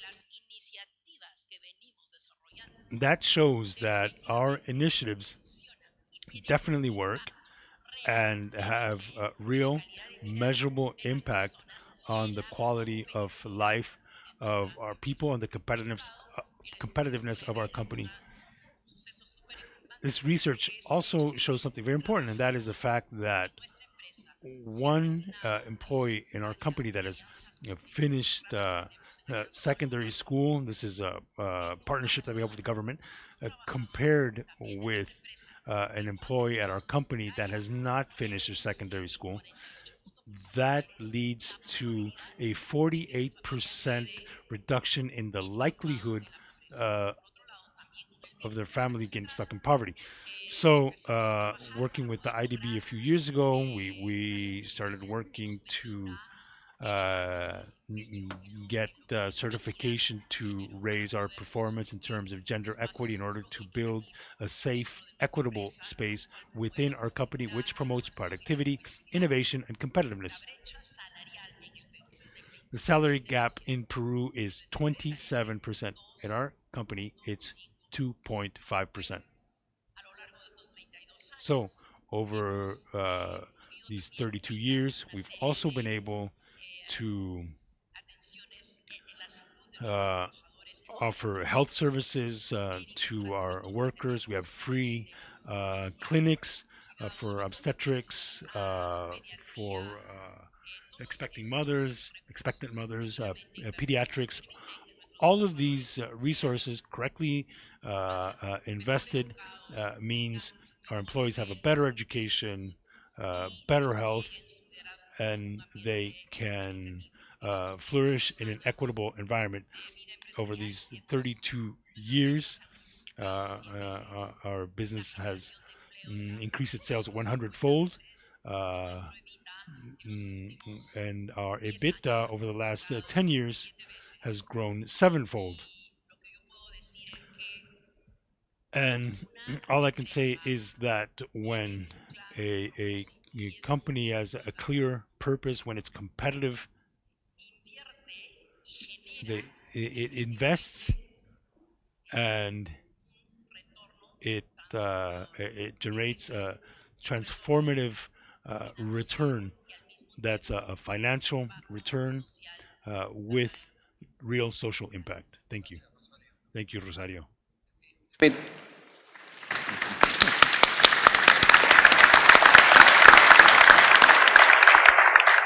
Let me turn to James. Have the Caribbean perspective and the regional perspective, given your reach. You are making inroads into more like vertical integrated business, and you're looking at opportunities across the region. From your perspective, how can agribusiness in the region leverage, digital tools? You have also a lot of projects on innovation and digitalization. So how can agribusiness can leverage digital tools, traceability systems, innovations in the value chain to try to capture more value, improve efficiency, and meet growing global demands and regional demands for more traceable products and better products at the consumer level. Yeah, thank you. So I think just to set it up, I think there's two things I'll say about what we are fortunate to live in a time where technology and digitization is going at a pace that, let's be clear, we can't wait for it. It's happening, right? So that's one. This is happening whether we want to get on board or not. So that's the first thing. But I think the greater opportunity is it allows, to be blunt, smaller players to compete with the bigger players. If you look at what's going on with generative AI, this is a huge opportunity for us in the region, for us in the Caribbean, to that. And late last year, we signed an agreement with OpenAI to bring a very enterprise ChatGPT to all of our employees, not specifically to get them over the fear of technology, because this is the beginning of a path towards leveraging technology across the entire business. So I say that to say that I think it's a very unique time for markets that tend to be viewed as small to punch big and to compete big, right? So the three places I feel where there's real opportunity. One is just operational visibility, right? If I look at how we're thinking about our supply chain, our logistics, the ability to see where everything is and to operationalize that, cut wastage, improve efficiency. I mentioned the warehouse that we opened. That warehouse will double the capacity that we have with the same amount of people. And not only that, the people that are in there are learning new skills around AI, robotics, so the capability build is also great, right? So there's a real example of how we can create operational efficiency and people development through the use of technology and doubling the capacity of a business, right? That's one. The second element is around traceability, which we talked a lot about. And that is becoming more and more an opportunity for premium margin products. People want to know where this food came from. And now we can actually, with a barcode or just see where that food came from and charge a premium for that.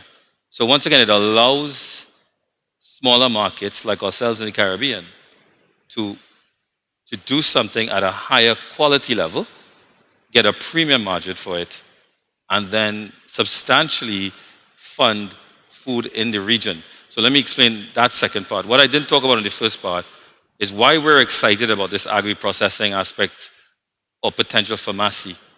Is the problem we have in the region is the cost of good food, right? And it's a health problem. So in Trinidad, where we have oil and gas, for many years, we essentially subsidize the cost of fuel in the market because we can export oil and gas. If you reimagine that in the context of organic, regenerative, or healthy foods, and you can get to a scale where you export and get that margin, you literally can subsidize quality food in our market and make it convenient and affordable. And what do we own? We own the largest retail food business in the country, in the region. And that allows us to then, in an economical way, find an opportunity to move that quality food in. So that's a healthcare aspect to what we're doing. All of this can only be done through the technology that is now available to us at a fraction of what it would have been available to us 10 years ago. So our view, which is the beginning of, I think, the next generation of our strategy and our investment, is around technology to fuel and power not just efficiency, but an opportunity to really drive transparency, enhance our capabilities, the people that work for us, and leverage that to change the dynamic and the ability of our region to compete internationally. The last thing I will say is, because we've been working through this in our region, is data and how we can turn data into a business. Right? When you have the scale of Massey, you're sitting down on probably the largest data insight of consumers in the region. But I can extend that analysis to probably one of the more informative data insights of any complex markets. And then how do I leverage that data to do many things in terms of cut shrinkage, reduce spoilage in food, understand who's buying what and where they're buying, and it allows us to expand and compete internationally. So we honestly believe there's another element of technology, which is the data that we have available to us. How do we use that to monetize that? And once again, not just be efficient and productive in the region, but allow a relatively small company like Massey to compete on a global scale and to be faster, more agile, to win in those markets. Excellent. Thank you, James. We're running out of time, but so I will ask you to be brief, Luis. Desde el momento de la conceptualización. When you start designing or working on Prolade's model, and also now with its day-to-day operations, you've incorporated sustainability as part of the core of its operations. Could you tell us how you approach sustainability? What projects are you developing, and how does sustainability weigh in on your day-to-day decision-making?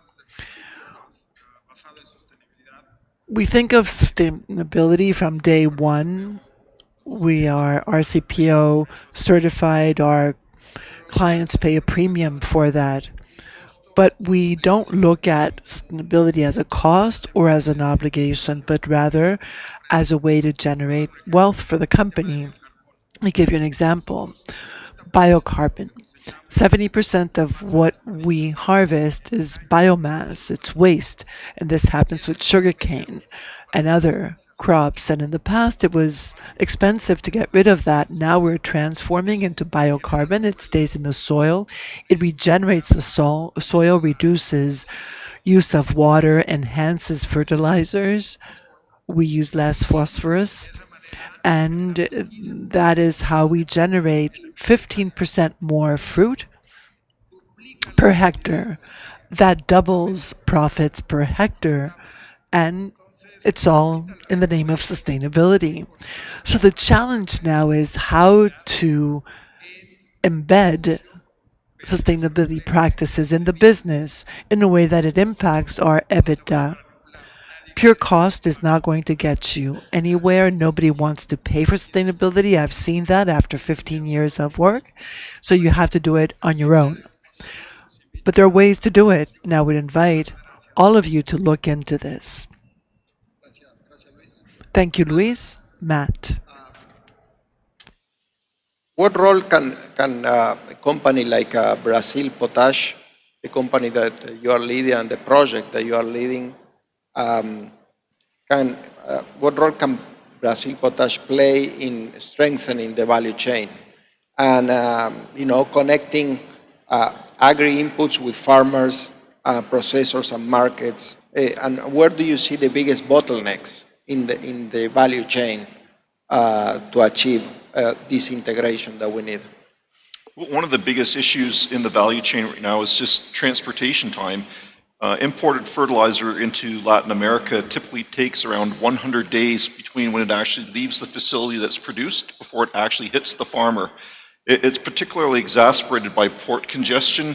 In Brazil, you have somewhere between 30 to 60 days of congestion in the ports in the south where vessels need to wait before they can actually dock.